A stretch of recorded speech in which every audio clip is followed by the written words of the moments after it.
வணக்கத்தை தெரிவித்துக் கொள்கின்றேன். என்னோடு இந்த பத்திரிகையாளர் சந்திப்பில் நம்முடைய கோவை மாநகர் மாவட்டத்தினுடைய தலைவர் ரமேஷ் அவர்கள், அவரோடு நம்முடைய இயக்கத்தில் பணி செய்யக்கூடிய மாநகர மாவட்டத்தினுடைய பொறுப்பாளர்கள், கோவை பெருங்கோட்டத்தினுடைய பொறுப்பாளராக இருக்கக்கூடிய அண்ணன் ஏபி முருகானந்தம் அவர்கள், அண்ணன் மோகன் மந்திராச்சலம் உட்பட எல்லா தலைவர்களும் இங்கே இருக்கிறாங்க.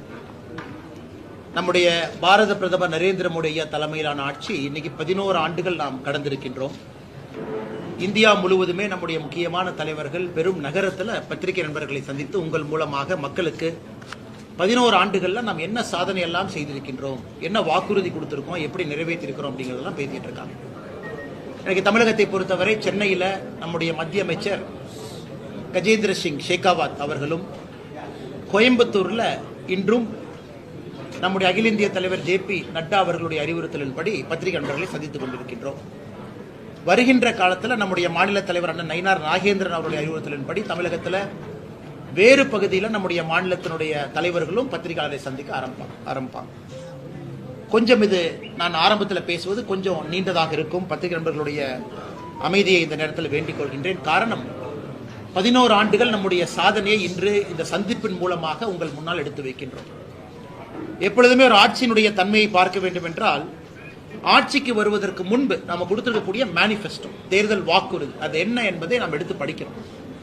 இன்னைக்கு நாட்டு மக்களுக்கு, குறிப்பாக கோயம்புத்தூர் பகுதியில் இருக்கக்கூடிய சொந்தங்களுக்கு, தமிழக மக்களுக்கு என்னுடைய அன்பான வேண்டுகோள், 2014 நம்முடைய தேர்தல் வாக்குறுதியை ஒரு முறை நீங்க எடுத்து படிங்க அப்படின்னு நான் அன்போடு கேட்டுக்கொள்கின்றேன். அதே போல 2019 தேர்தல் வாக்குறுதியும் ஒரு முறை எடுத்து படிங்க அப்படின்னு. இது கொஞ்சம் மாறுபட்ட சிந்தனையா இருக்கும். திராவிட முன்னேற்ற கழகத்தில் யாருமே தேர்தல் வாக்குறுதி எடுத்து படிங்கன்னு சொல்ல மாட்டாங்க. ஆனால் 90% நாங்கள் செயல்படுத்திட்டோன்னு சொல்லுவோம். ஆனால் கொஞ்சம் வித்தியாசமாக பாரதிய ஜனதா கட்சியில் நாங்கள் சொல்லுகின்றோம், 2014-19 2 தேர்தல் வாக்குறுதியும் லைன் பை லைன் படிங்க. நம்ம செஞ்சிட்டோமா அப்படின்னு டிக் போட்டுக்கிட்டே வாங்க சைட்ல. 2014 செஞ்சிட்டோமா, செய்யலையா? ஏன்னா நீங்கள் வாக்களித்ததற்கு, உங்கள் வாக்குக்கு நம்பிக்கையாக நாங்கள் நடந்து கொண்டிருக்கின்றோம் என்பது அதுதான் முதல் சாட்சி. 2014 நாம் கொடுத்திருக்கக்கூடிய தேர்தல் வாக்குறுதி, நான் ஏற்கனவே பல மேடைகளில் சொல்லி இருக்கின்றேன், முழுவதுமாக நிறைவேற்றி இருக்கின்றோம். ஒன்னே ஒன்று அதில் பாக்கி இருக்கிறது, யூனிஃபார்ம் சிவில் கோட். அதற்கான மூவ்மெண்ட்டும் நம்முடைய மத்திய அரசு ஆரம்பித்திருக்கிறார். 2014 எல்லா தேர்தல் வாக்குறுதியும் சொல்வதை விட மிக முக்கியமாக 10 தேர்தல் வாக்குறுதியை மட்டும் உங்கள் முன்னால் சொல்ல வேண்டும் என்பது எங்களுடைய ஆசை. ஒரு முக்கியமான வாக்குறுதி நம்ம கொடுத்தோம், ஊழல் இல்லாத உன்னத ஆட்சியை நாம் இந்திய மக்களுக்கு கொடுப்போம். பதுக்கி வைக்கப்பட்டிருக்கக்கூடிய கருப்பு பணத்தை மீட்பதற்கான எல்லா நடவடிக்கை எடுப்போம். இன்னைக்கு 11 ஆண்டுகள்ல நம்முடைய ஆட்சியே சாட்சி. நம்முடைய டெண்டர் ப்ரொக்யூர்மெண்டா இருக்கட்டும், ராணுவ தளவாடங்கள் நாம் வாங்கியிருக்கக்கூடியதாக இருக்கட்டும், மத்திய அரசினுடைய திட்டங்களாக இருக்கட்டும், எங்கேயும் கூட நாம் ஊழல் செய்திருக்கின்றோம் என்று 11 ஆண்டுகள்ல பத்திரிகை நண்பர்கள் நீங்களும் குற்றச்சாட்டுல, எதிர்க்கட்சி நண்பர்களும் கூட குற்றச்சாட்டு. தேவையில்லாத சில வதந்திகளை பரப்பிய பொழுதெல்லாம் உச்சநீதிமன்றத்துக்கு போய் உச்சநீதிமன்றம் ரஃபேல் இருந்து எல்லா விஷயத்திலும் கூட மத்திய அரசின் மீது தவறில்லை என்று சொல்லியிருக்கின்றார். கடந்த 11 ஆண்டுகள்ல அமலாக்கத்துறை, இந்தியாவில் இருக்கக்கூடிய வேறு வேறு ஏஜென்சி ஊழல் கருப்பு பணம் எவ்வளவு பதுக்கி வச்சிருக்கிறாங்களோ 1,45,000 கோடி ரூபாயை நாம் மீட்டெடுத்திருக்கின்றோம். அதே போல வெளியே நாட்டிலிருந்து யாரெல்லாம் ஊழல் செஞ்சுட்டு ஓடி இருக்காங்களோ அவங்களை பிடித்து கொண்டு வருவதற்கான முயற்சி, நிறைய பேர்த்தை எக்ஸ்ட்ராடிட் பண்ணிட்டோம். நிறைய அந்தந்த நாட்டில் நடக்கக்கூடிய கோர்ட்டு கேஸையும் நாம் பார்த்து கொண்டிருக்கின்றோம். அதற்கான உறுதியான நடவடிக்கையை மோடி ஐயா எடுத்திருக்கிறாங்க. பழங்குடி நண்பர்கள் அரசியல்ல நாம் பெரும்பாலும் மறந்துடுவோம். ஏன்னா அவங்க ஓட்டு வந்து பெருசா அவங்க போட மாட்டாங்க, தலைவர்கள் இல்லை அப்படின்னு இருந்ததை மோடி அவர்கள் 2014 இருந்து பழங்குடி இடத்தை சார்ந்தவர்களுக்கு முக்கியத்துவம் கொடுத்து, திரௌபதி முர்மு அவர்கள் இன்னைக்கு நம்முடைய ஜனாதிபதியாக பழங்குடி இனத்திலிருந்து வந்திருக்கிறாங்க. நாம் 2014 சொன்னோம், பழங்குடியினர் முன்னேற்றத்திற்காக வன்பந்து கல்யாண் யோஜனா திட்டம் கொண்டு வருவோம். அது மட்டும் இல்ல, பழங்குடியினத்தை உயர்த்துவதற்கான எல்லா நடவடிக்கையும் எடுப்போம், பொலிட்டிக்கலா எல்லாமே. இந்த திட்டத்தை 2014 ஆட்சிக்கு வந்தவுடன் அக்டோபர்ல ஆரம்பிச்சிட்டோம். இந்தியாவில் பழங்குடியினர் வசிக்கும் கிராமங்கள் மட்டுமே 63,843 கிராமங்கள் இருக்கு. ஒரு கிராமத்துக்குமே இந்த திட்டத்தை கொண்டு போயிருக்கோம். இதற்காக 26,135 கோடி ரூபாய் ஒதுக்கி இன்னைக்கு இந்தியாவில் பழங்குடியின மக்கள் சென்டர் ஆஃப் பாலிடிக்ஸ்ல முக்கியமான இடத்துல அமர்வதற்கான எல்லா நடவடிக்கை எடுத்திருக்கோம். 2014 தேர்தல் வாக்குறுதியில் இன்னும் ஒரு முக்கியமானது, ஆர்டிகல் 370 முழுமையாக நீக்கப்பட்டு காஷ்மீர் இந்தியாவோடு இணைப்போம் என்று சொன்னோம். அதை 2019 ஆகஸ்ட் மாதம் அதை நிறைவேற்றியிருக்கின்றோம். பாராளுமன்றத்திலும் சட்டமன்றத்திலும் பெண்களுக்கு 33% இடஒதுக்கீடு வழங்குவோம் என்று 2014 சொன்னோம். 2023 செப்டம்பர் மாதம் இந்த வாக்குறுதியை நிறைவேற்றியிருக்கின்றோம். சாமானிய மக்களுக்கு மருத்துவ செலவினங்களை குறைப்பதற்காக புதிய திட்டத்தை கொண்டு வருவோம்.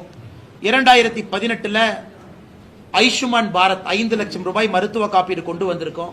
இதுவரைக்கும் 37 கோடி பேர் ஆயுஷ்மான் பாரத் மூலமாக காப்பீடு அட்டையை பெற்றிருக்கின்றார்கள். 1,25 லட்சம் ரூபாய் மத்திய அரசு இந்த காப்பீடுக்காக நாம் செலவு செய்திருக்கின்றோம்.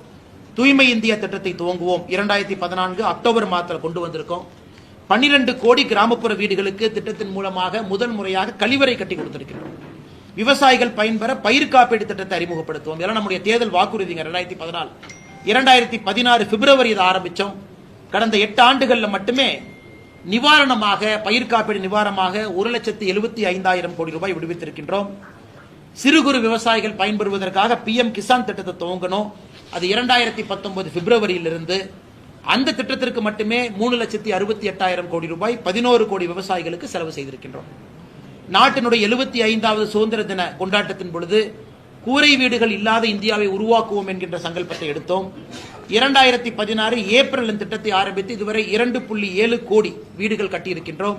PM ஆவாஸ் யோஜனா திட்டத்தின் கீழ் MSME குறிப்பாக கோயம்புத்தூர் மாநகரத்தில் நம்முடைய மைக்ரோ ஸ்மால் மீடியம் என்டர்பிரைஸ் இருக்கிறாங்க. அவங்களுக்கு கடன் உதவி திட்டம் இந்தியாவில் முதலாக நம்முடைய தேர்தல் வாக்குறுதி அறிவித்தோம்.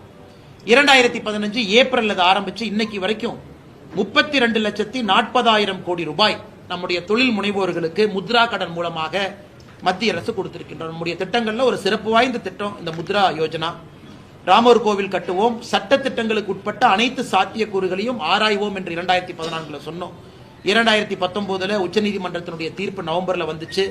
2024 ஜனவரி மாதம் ராமர் கோவில் கட்டி கும்பாபிஷேகம் நடத்தியிருக்கின்றோம். இது நம்முடைய ஆட்சியினுடைய முதல் 5 ஆண்டுகள். எல்லா வாக்குறுதியும் நண்பர்கள் முன்னாடி சொல்றதுக்கு பதிலா முதல் 10 முக்கியமான 10 உங்கள் முன்னால் சொல்லியிருக்கின்றேன். பத்திரிகை நண்பர்கள் தயவு செய்து நீங்க ஒரு ஸ்பெஷல் ஒரு ப்ரோக்ராம் போட்டு நம்முடைய 2014 மேனிஃபெஸ்டோ எடுத்து நீங்க மக்களுக்கு நாங்கள் செய்திருக்கின்றோமா செய்யவில்லை என்பதை நீங்கள் கொண்டு சேர்க்க வேண்டும் என்று இந்த நேரத்தில் அன்போடு கேட்டுக்கொள்கின்றோம். 2019 5 ஆண்டுகள் ஆட்சிக்கு பிறகு மக்கள் மறுபடியும் ஆதரவு கொடுத்து 2019 நம்மை ஆட்சியில் அமர்த்தினார்கள். அப்ப நம்முடைய தேர்தல் வாக்குறுதி அதுல முக்கியமான 10 உங்கள் முன்னால் வைக்கின்றோம். குடியுரிமை திருத்த மசோதா கொண்டு வருவோம் என்று சொல்லியிருந்தோம். 2019 டிசம்பர் மாதம் கொண்டு வந்தோம். விவசாயிகள் பயன்பெற கிசான் கடன் அட்டை திட்டத்தை கொண்டு வருவோம் என்று சொன்னோம். 2020 டிசம்பர்ல கொண்டு வந்தோம். இன்னைக்கு 7.7 கோடி விவசாயிகளுக்கு 10 லட்சம் கோடி ரூபாய் நாம் KCC திட்டம் மூலமாக கொடுத்திருக்கின்றோம். சிறு குறு விவசாயிகளுக்கு ஓய்வூதிய திட்டம் பென்ஷன் கொண்டு வருவோம் சொன்னாங்க. 2019 செப்டம்பர்ல ஆரம்பிச்சிருக்கிறோம். எனக்கு 60 வயதிற்கு மேல் விவசாயம் இருக்கக்கூடிய பயனாளிகளுக்கு மாசம் 3,000 ரூபாய் ஓய்வூதியம். நாட்டில் இதுவரைக்கும் 24,60,000 விவசாயிகள் இதில் பயன்பெற்று இருக்கின்றார்கள். மீனவர்கள் பயன்பெற மத்ஸ்ய சம்பத்த யோஜனா திட்டம் கொண்டு வருவோம் என்று சொன்னோம். 2020 செப்டம்பர் மாசம் ஆரம்பிச்சோம். 2020, 21, 24, 25 மட்டுமே 9,407 கோடி ரூபாய் நம்முடைய மீனவ நண்பர்களுக்காக செலவு செய்திருக்கின்றோம். 2025 ஆண்டு முடியும் பொழுது, அதாவது இந்த ஆண்டு டிசம்பர் முடியும் பொழுது இந்தியா $5 trillion என்று சொன்னோம். 2019 சொன்னோம். இன்னைக்கு இந்தியா 4.1 trillion. இன்னைக்கு நாம ஜூன்ல இருக்கோம். 4.1 trillion. குறிப்பாக நாம் இதை புரிந்து கொள்ள வேண்டும். கொரோனால 2 ஆண்டுகள் 2020, 2021 கொரோனா பெரும் தொற்றுல நம்ம மாட்டியும் கூட நம்ம சொன்ன டார்கெட்டை நோக்கி போயிட்டு இருக்கோம். சமீபத்தில் ஜப்பான் நாட்டை முன்னேற்றம் செய்து உலகத்தினுடைய 4வது பெரிய பொருளாதார நாடாக மாறி இருக்கின்றோம். உலகத்தில் வேகமாக வளரக்கூடிய பொருளாதார நாடாக இருக்கின்றோம். எனக்கு international monetary fund 2027 India 5 trillion பொருளாதாரத்தை தொடும் என்கின்ற ஒரு இலக்கை அவங்களே கொடுத்திருக்கிறாங்க. நம்முடைய குரோத் சார்ட்டை வச்சு அனைத்து வீடுகளுக்கும் குழாய் மூலமாக குடிந்த நீர் வழங்கும் திட்டம் செயல்படுத்துவோம் என்று 2019 மேனிஃபெஸ்டோல சொன்னாங்க. ஆகஸ்ட் மாதம் திட்டத்தை ஆரம்பித்தோம். நாட்டில் 12 கோடி வீடுகள், அதாவது மொத்தம் இருக்கக்கூடிய வீடுகள்ல 76% நாட்டு மக்களுடைய வீடுகளுக்கு குழாய் மூலமாக குடிநீர் திட்டத்தை கொண்டு வந்திருக்கின்றோம். நாட்டில் 75 புதிய மருத்துவக் கல்லூரிகள் அமைப்போம் என்று 2019 சொன்னோம். 2019 ஆகஸ்ட் திட்டத்தை துவங்கினோம். தமிழகம் உட்பட தமிழகத்துக்கு 11 மருத்துவக் கல்லூரி உட்பட 75 மருத்துவக் கல்லூரிகளும் கொடுத்து விட்டோம். நாட்டில் 5 ஆண்டுகளில் 60,000 கிலோமீட்டர் தேசிய நெடுஞ்சாலை போடுவோம் நம்ம சொன்னோம்.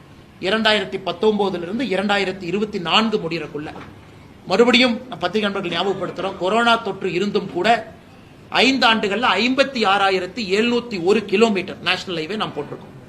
நாட்டில் புதிதாக 200 நவோதய வித்யாலய கேந்திரிய வித்யாலய ஆரம்பம் சொன்னோம். 2019 ஆண்டுகளுக்கு பிறகு 113 கேந்திரிய வித்யாலயா நவோதய பள்ளிகள் நாம திறக்க ஒப்புதல் வாங்கியிருக்கின்றோம், திறந்திருக்கின்றோம். வறுமை கோட்டிற்கு கீழே இருக்கவங்கள சிங்கிள் டிஜிட், அதாவது ஒற்றை எண்ணிக்கை அடிப்படையில் கொண்டு வந்துருவோம். நம்முடைய நாட்டில் மிக இரட்டை எண்ணிக்கை அடிப்படையில் இருக்கிறாங்க, பர்சன்டேஜ் இதில் கொண்டு வந்துவோம் என்று சொன்னோம். நாம் சொன்ன 2012 16.2 விழுக்காடு வறுமை கோட்டு கீழே இருந்தாங்க. $2.15, அதாவது $180 கீழே அவங்களுடைய வருமானம் இருந்துச்சுங்க. இன்னைக்கு அது 2.3% குறைச்சிருக்கிறோம். 16.2 ஆரம்பித்து இந்த 13 ஆண்டுகளில் 2.3% ஒற்றை இலக்குக்கு கொண்டு வந்திருக்கின்றோம். இதுவும் ஒரு பெரிய சாதனையாக நாம் பார்க்கின்றோம். அதே போல நம்முடைய பத்திரிகை நண்பர்கள் தயவு செய்து 2019 நம்முடைய தேர்தல் வாக்குறுதியும் கூட ஒரு முறை நீங்கள் அலசி ஆராய வேண்டும், மக்களுக்கு எடுத்துச் சொல்ல வேண்டும் என்று அன்போடு கேட்டுக்கொள்கின்றோம். அடுத்து 2024 ஆட்சிக்கு வந்த பொழுது 10வது ஆண்டு முடித்து மக்கள் மறுபடியும் 3வது முறை நமக்கு ஒரு வாய்ப்பு கொடுத்திருக்கிறாங்க. அந்த 3வது முறை ஆட்சி அமைக்கும் பொழுது நாம் தேர்தல் வாக்குறுதி மறுபடியும் கொடுத்திருக்கோம். அந்த தேர்தல் வாக்குறுதியினுடைய முக்கியமான அம்சத்தை உங்க முன்னாடி வைக்கிறேன். முத்ரா கடன் திட்டத்தின் கீழ் அதிகபட்ச கடனாக 20 லட்சம் ரூபாய்க்கு உயர்த்துவோம் என்று சொன்னோம். அதை அக்டோபர் 2024 செயல்படுத்தி காட்டியிருக்கின்றோம். 70 வயதுக்கு மேற்பட்டவர்களுக்கு ஆயுஷ்மான் பாரத் மருத்துவ காப்பீடு திட்டத்தின் கீழ் பயன்பெறுவர் யாராக இருந்தாலும், அவங்க என்ன வருமானம் பெற்றிருந்தாலும் கூட 70 வயசுக்கு மேல முழுவதுமாக அதை கொடுப்போம் என்று சொன்னோம். தமிழ்நாடு அரசு அதை நடைமுறைப்படுத்த தயங்கிக் கொண்டிருக்கின்றார்கள். அக்டோபர் 2024 நாடு முழுவதுமே 70 வயதுக்கு மேற்பட்டவர்களுக்கு ஆயுஷ்மான் பாரத் திட்டத்தை கொண்டு வந்திருக்கின்றோம். நம்முடைய தேர்தல் வாக்குறுதி 2024 சொல்லியிருந்தோம், உலகத்தில் திருவள்ளுவர் கலாச்சார மையத்தை அமைப்போம் என்று சொன்னோம். சொன்ன பிறகு செப்டம்பர் 2024 சிங்கப்பூரிலிருந்து, அமெரிக்கா ஹூஸ்டனிலிருந்து வரிசையாக நம்முடைய திருவள்ளுவர் கலாச்சார ஸ்தாபனத்தை அறிவித்திருக்கின்றோம், தொடங்க ஆரம்பித்திருக்கின்றோம். நாட்டில் இடதுசாரி தீவிரவாதத்தை முற்றிலும் அகற்றுவோம் என்று சொன்னோம். இன்னைக்கு 2026 மார்ச் முடியும் பொழுது நம்முடைய நாட்டில் நக்சலிசம் என்கின்ற வார்த்தை இருக்காது என்கின்ற சங்கல்பத்தை ஏற்றுக்கொண்டு பணி செய்து கொண்டிருக்கின்றோம். அதே போல 2014, 2019, 2024 3 தேர்தல் வாக்குறுதியும் கூட நாட்டில் யூனிஃபார்ம் சிவில் கோட், எல்லா மதம் எல்லா சமுதாயத்திற்கு ஒரே ஒரு சட்டம் என்று சொன்னோம். அதை நிச்சயமாக பாஜக நிறைவேற்றும், அதற்கான எல்லா முயற்சியும் எடுத்துக் கொண்டிருக்கின்றோம். இது நம்முடைய தேர்தல் வாக்குறுதியை பொறுத்தவரை 11 ஆண்டுகள்ல நம்முடைய நாடு எங்கே சென்றிருக்கிறது, நம்முடைய கட்சி என்ன செய்திருக்கின்றோம். அதன் பிறகு தமிழகத்திற்கும் அகில இந்தியாவிற்கும் ஒரு விஷயத்துல கம்பேரிசன், அவங்க என்ன இந்தியா அளவில் என்ன இருக்கு, தமிழ்நாட்டுக்கு நம்ம என்ன பண்ணியிருக்கோம்.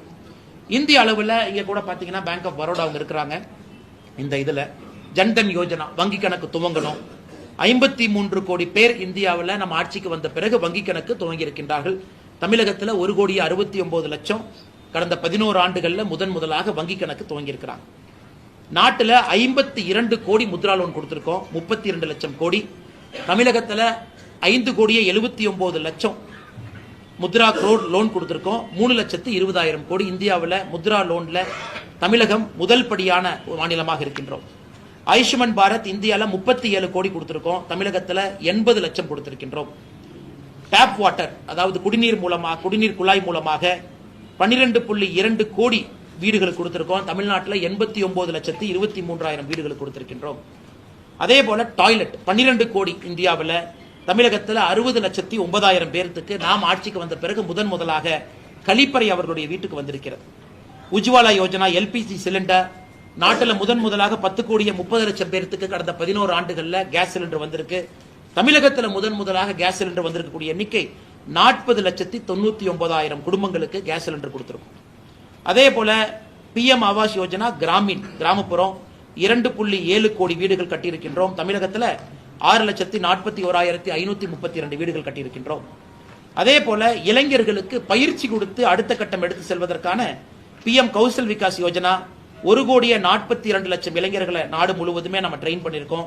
தமிழகத்தில் 8,68,443 இளைஞர்கள் இதை பயிற்சி பெற்றிருக்கின்றார்கள். 1,76,000 ஸ்டார்ட் அப், 118 யூனிகான் இதெல்லாம் நாம உருவாக்கி இருக்கின்றோம். தமிழகத்தில் 10,814 ஸ்டார்ட் அப்பை உருவாக்கி இருக்கின்றோம். அதே போல Atal tinkering lab 3,500 start up incubate பண்ணி 32,000 ஜாப் உருவாக்கி இருக்கோம். தமிழ்நாட்டில் 10,000 அட்டல் டிங்கரிங் லேப், இந்தியா முழுவதும் தமிழ்நாட்டில் 975. பிஎம் கிசான் 11 கோடி விவசாயிகள், விவசாய நண்பர்கள்லாம் சூலூர்ல இருந்து வந்திருக்காங்க பைப்லைன் பிரச்சனை சார்பாக, அவங்களுக்கு தெரியும். 11 கோடி விவசாயிகளுக்கு பிஎம் கிசான் திட்டம் கொடுத்திருக்கோம். 3,68,000 கோடி செலவு செய்திருக்கின்றோம். தமிழகத்தில் 22,58,000 விவசாயிகளுக்கு 11 கோடியே 3,665 11 கோடியே 11,365 கோடி 11,365 crore பிஎம் கிசான்ல கொடுத்திருக்கின்றோம்.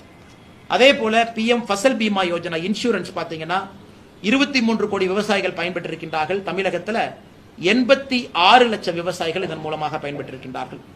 அதே போல நேஷனல் ஹைவே தமிழகத்திற்கு மட்டுமே நாம் ஆட்சிக்கு வந்த பிறகு 2100 கிலோமீட்டர் தேசிய நெடுஞ்சாலை 11 ஆண்டுகள்ல கட்டி கொடுத்திருக்கின்றோம்.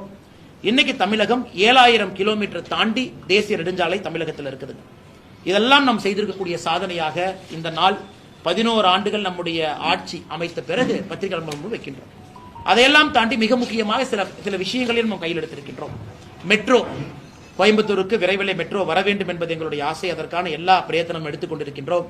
2014 வெறும் 5 நகரத்திற்கு மட்டும் மெட்ரோ இருந்துச்சுங்க. இன்னைக்கு 23 நகரங்களுக்கு மெட்ரோ வந்திருக்கிறது. வெறும் 248 கிலோமீட்டர் வழித்தடம் இருந்துச்சு மெட்ரோ, இன்னைக்கு 1000 கிலோமீட்டர் வந்திருக்கு. ஏர்போர்ட் 2014 74 ஏர்போர்ட் இருந்துச்சு, இன்னைக்கு 160 விமான நிலையங்கள். 1,51,00,000 பேர் இந்த உடான் ஸ்கீமை பயன்படுத்தி முதல் முறையாக விமானத்தில் பயணம் செய்திருக்கின்றார். அமிர்த் பாரத் ஸ்கீம்ல 1300 ரயில்வே நிலையங்களை புதுப்பித்திருக்கின்றோம். அதே போல ஏற்கனவே சொன்னது போல ஆர்டிகல் 370, 35A அதையெல்லாம் நாம் எடுத்திருக்கின்றோம். நக்சல் வயலன்ஸ் மூலமாக வரக்கூடிய பிரச்சனைகள் 81% குறைத்திருக்கின்றோம். இந்த ப்ரொடக்ஷன் லிங்க்டு இன்சென்டிவ் ஸ்கீம், தமிழக அரசு அதிகமாக ஸ்டிக்கர் ஒட்டுறது, எங்க ஊர்ல செல்போன் செய்யறாங்க, எங்க ஊர்ல அது செய்யறாங்கன்னு, அது மத்திய அரசினுடைய முழுமையான திட்டம். 1,60,000 கோடி ரூபாய் 14 செக்டர்ல நம்ம இன்வெஸ்ட் பண்ணியிருக்கோம். எனக்கு இந்தியா உலகத்தினுடைய 2வது பெரிய செல்போன் மேனுபேக்சராக மாறி இருக்கின்றோம். 25 கோடி இந்தியர்களை பாவர்ட்டி, அதாவது கடுமையான கோரமாக இருக்கக்கூடிய வருமான கீழே 180 ரூபாய்க்கு கீழே இருக்கவங்களை மேலே கொண்டு வந்திருக்கின்றோம். 25 கோடி பேர்த்த புதிய கல்விக் கொள்கை 2020 கொண்டு வந்திருக்கோம். அக்னிவீர் ஸ்கீம்ல 1 லட்சம் இளைஞர்களுக்கு மேல நம்முடைய இந்தியன் ஆர்மி, ஏர்போர்ஸ், நேவியில ஜாயின் பண்ணியிருக்கிறாங்க. அதே போல 10 லட்சம் பேருக்கு அரசு வேலை கொடுப்போம் என்று ஆரம்பித்தோம் ரோஸ்கார் மேளா, அதையும் நிறைவேற்றி இருக்கின்றோம். இது போன்ற ஒரு துறையிலும் கூட நம்முடைய சாதனை பெரிதாக இருக்கிறது. அடுத்தது, தமிழக அரசு எவ்வளவு பணம் வந்துச்சு, மத்திய அரசு பணமே கொடுக்கல அப்படிம்பாங்க. அதையும் பத்திரிகை நண்பர்கள் முன்னால் சொல்வதை எங்களுடைய கடமையாக கருதுகின்றோம். தமிழக அரசு குறிப்பா பார்த்தா நாம மத்திய அரசுக்கு 2 விதமாக பணத்தை அனுப்புகின்றோம். ஒன்னு சென்ட்ரல் ஜிஎஸ்டி, சிஜிஎஸ்டி கொடுக்கறோங்க. இன்னொன்னு இன்கம் அண்ட் கார்பரேட் டாக்ஸ். நாம இன்கம் டாக்ஸ் கட்டுறோம், கார்பரேட் காரங்க கார்பரேட் டாக்ஸ் கட்டுறாங்க. இரண்டும் மத்திய அரசுக்கு போகுது. பினான்சியல் இயர் 21, 22, 22, 23, 23, 24, 24, 25 முழு டேட்டா இல்லைங்க. இப்ப 21, 22 எடுத்துக்கிட்டீங்கன்னா மொத்தமா நம்முடைய தமிழகத்திலிருந்து மத்திய அரசுக்கு நாம் கொடுத்திருக்கக்கூடிய வரி 21, 22 1,10,453 கோடி, 22, 23 1,34,425 கோடி, 23, 24 1,59,030 கோடி. நாம் இங்கிருந்து வரியாக CGST, income and corporate tax கொடுத்தோம். இப்ப மத்திய அரசு தமிழக அரசுக்கு என்ன கொடுத்தாங்க? நேரடி பணமாக டெவல்யூஷன், கிராண்ட் அண்ட் எய்ட் 2 காலத்துல கொடுப்பாங்க. டெவல்யூஷன் நேரா கொடுப்பாங்க, கிராண்ட் அண்ட் எய்ட் திட்டத்தை பொறுத்து கொடுப்பாங்க. 21, 22 நாம் கொடுத்த வரி 1,10,453 கோடி. நேரடியாக மத்திய அரசுடைய நிதி பகிர்வு மட்டுமே 72,510 கோடி. அதே போல 22, 23 1,34,425 கோடி நிதி பகிர்வு அந்த ஆண்டு தமிழக அரசுக்கு வந்தது 76,465 கோடி. இதை தாண்டி நேரடி நிதி பகிர்வை தாண்டி பத்திரிகை டேட்டா கொடுத்துறோங்கன்னா, நேரடி நிதி பகிர்வை தாண்டி 21, 22 100 நாள் வேலைவாய்ப்பு திட்டத்துக்கு 9,638 கோடி, பிஎம் கிசான் 2,779 கோடி, ஃபுட் சப்சிடி, அதாவது நாம் ரேஷன் கார்டுல அட்டையில வாங்கக்கூடிய உணவுக்கு மத்திய அரசுடைய மானியம் 13,000 கோடி, ஃபர்டிலைசர் சப்சிடி, யூரியாக்கான சப்சிடி 5,000 கோடி. சோ 2021, 22க்கு ஒரே ஒரு ஆண்டை உதாரணமாக எடுத்து உங்களுக்கு விளக்குறோங்க. 30,654 கோடி மத்திய அரசு சப்சிடி மூலமாக 100 நாள் வேலைவாய்ப்பு திட்டத்துக்கு பணமாக, சம்பளமாக கொடுத்திருக்கிறாங்க. சோ கூட்டி கழிச்சு பாத்தீங்கன்னா நாம் வரியாக மத்திய அரசு கொடுத்தது 1,10,453 கோடி வரியாக. மத்திய அரசு பணமாக கொடுத்தது 72,000 கோடி. மத்திய அரசு திட்டத்தின் மூலமாக கொடுத்தது 30,000 கோடி. ரெண்டையும் ஆட் பண்ணி பாத்தீங்கன்னா 1,02,000 கோடி, அதாவது 8,000 கோடி ஷார்டேஜ் இருக்கு அந்த ஒரு ஆண்டு. அதுக்கு திரும்ப பாத்தீங்கன்னா நேஷனல் ஹைவேக்கு நம்ம கொடுத்த பணம், ரயில்வேஸ், ஏர்போர்ட், சாகர்மாலா, இதையெல்லாம் மொத்தமா கூட்டி கழிச்சு பாத்தீங்கன்னா நாம் கொடுத்த ஒரு ரூபாய்க்கும் மத்திய அரசு திரும்ப ₹1 கொடுத்திருக்கிறாங்க. அதை இந்த பத்திரிகையாளர் சந்திப்பு முடித்த பிறகு நம்முடைய நண்பர்களுக்கு இந்த டேட்டாவை கொடுத்துறோம். மாநில அரசு செக் பண்ணட்டும், நம்ம கொடுத்ததுக்கும் மத்திய அரசு திரும்ப கொடுத்துட்டாங்களாம். அதையும் கூட மோடி அவர்கள் நேர்மையாக அவர் ஆட்சி அமைத்த பிறகு வந்த பினான்ஸ் கமிஷன்ல மாநில அரசுக்கு 32% இருந்த நிதி பகிர்வை 42% உயர்த்தி அதை பண்ணியிருக்காங்க. கூட்டி கழிச்சு சொல்ல வேண்டும் என்றால் கடந்த 4 ஆண்டுகள்ல நாம் தமிழர்கள் மத்திய அரசு கொடுத்த வரி 4,36,136 கோடி. Total transfer by to Tamil Nadu by central government 5,47,380 கோடி எல்லாம் சேர்த்தி. அதனால் அதையும் கூட இந்த நேரத்தில் உங்களுக்கு சொல்வதற்கு கடமைப்பட்டிருக்கின்றோம். இதை தாண்டிங்கன்னா இத மாதிரி ஒரு பெரிய புத்தகம் நம்முடைய மத்திய அரசு நம்ம போட்டிருக்கோம். 11 ஆண்டுகளுக்கான புத்தகம். ஒரு செக்டர் இது பாத்தீங்கன்னா 11 ஆண்டுகள் ஆங்கிலத்தில் எல்லாம் இருக்குங்கன்னா தமிழ்ல இருக்கு. இது எல்லா இடத்திலும் மக்களுக்கு கொடுக்கிறோம். மத்திய அரசினுடைய இடத்துல கொடுக்கிறோம், ரயில்வே ஸ்டேஷன், பஸ் ஸ்டாண்ட்ல. இது இ காப்பி இருக்கு, வெப்சைட்ல எடுத்துக்கலாம், வாட்ஸ்அப்ல கூட ஃபார்வர்ட் பண்ணிக்கலாம். அதனால எல்லோருக்கும் கூட நாம் செய்திருக்கக்கூடிய சாதனை ஒரு புத்தகமா இருக்கு. நம்ம என்ன செஞ்சிருக்கோம், ஒரு துறையில என்ன மாற்றத்தை கொண்டு வந்திருக்கின்றோம். பாதுகாப்பு துறையாக இருக்கட்டும், டிஃபென்ஸ் துறையாக இருக்கட்டும், பெண்களுக்காக இருக்கட்டும், இளைஞர்களுக்காக இருக்கட்டும், விவசாயிகளுக்காக இருக்கட்டும். பத்திரிகை நண்பர்களுக்கு என்னுடைய அன்பான வேண்டுகோள், நம்முடைய மாவட்டத்தினுடைய தலைவர் அவங்க இது ஒரு இ காப்பியா பத்திரிகை நண்பர்களுக்கு அனுப்பிச்சு விட்டுட்டீங்கன்னா இ காப்பி இருக்கு, அது எல்லா பத்திரிகை நண்பர்களும் ஒரு பார்த்துருவாங்க. ஏன்னா நம்ம இந்த பிரஸ் மீட்ல எல்லா விஷயத்தையும் பேசுவது நேரம் உங்களுக்கு அதிகமாக எடுத்துக்குவோம். அதனால ஒரு முறை நீங்க அதை பார்க்கணும். இந்த புத்தகம் பாருங்கன்னா புத்தகம் இந்த மாதிரி இருக்கு, இதுதான் புத்தகம். இதில் வந்து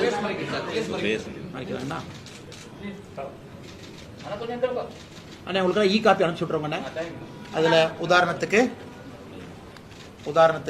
அது முதல் பேஜ்லேயே பாருங்க, காந்தி ஐயா தான் இருக்கிறாங்க. அது ஓப்பன் பண்ணோன்னே காந்தி ஐயாவும் மோடி ஐயாவும் கட்டி பிடிச்சிட்டு முதல் பக்கம் பாருங்க, ஃபர்ஸ்ட் பேஜ்லேயே வானத்தேக்கா இருக்கிறாங்க. இது அகில இந்தியா ஃபுல்லாக போகிற புக் முதல் பேஜில். இதில் வந்து நம்ம ஒரு துறையாக சொல்லி இருக்கின்றோம் என்ன மாற்றம். 2000 நம்ம டிரான்ஸ்பரண்டா இருக்கோங்கண்ணா. நம்ம செஞ்சதை உங்கள் முன்னாள் பத்திரிகை நண்பர்கள் எடுத்து சொல்றோம், புக்கு போடுறோம், தைரியமா சொல்றோம். எங்க தேர்தல் வாக்குறுதியை படிங்க. இதே திராவிட முன்னேற்ற கழகம் ஆட்சிக்கு வந்து 4 ஆண்டுகள் ஆச்சு.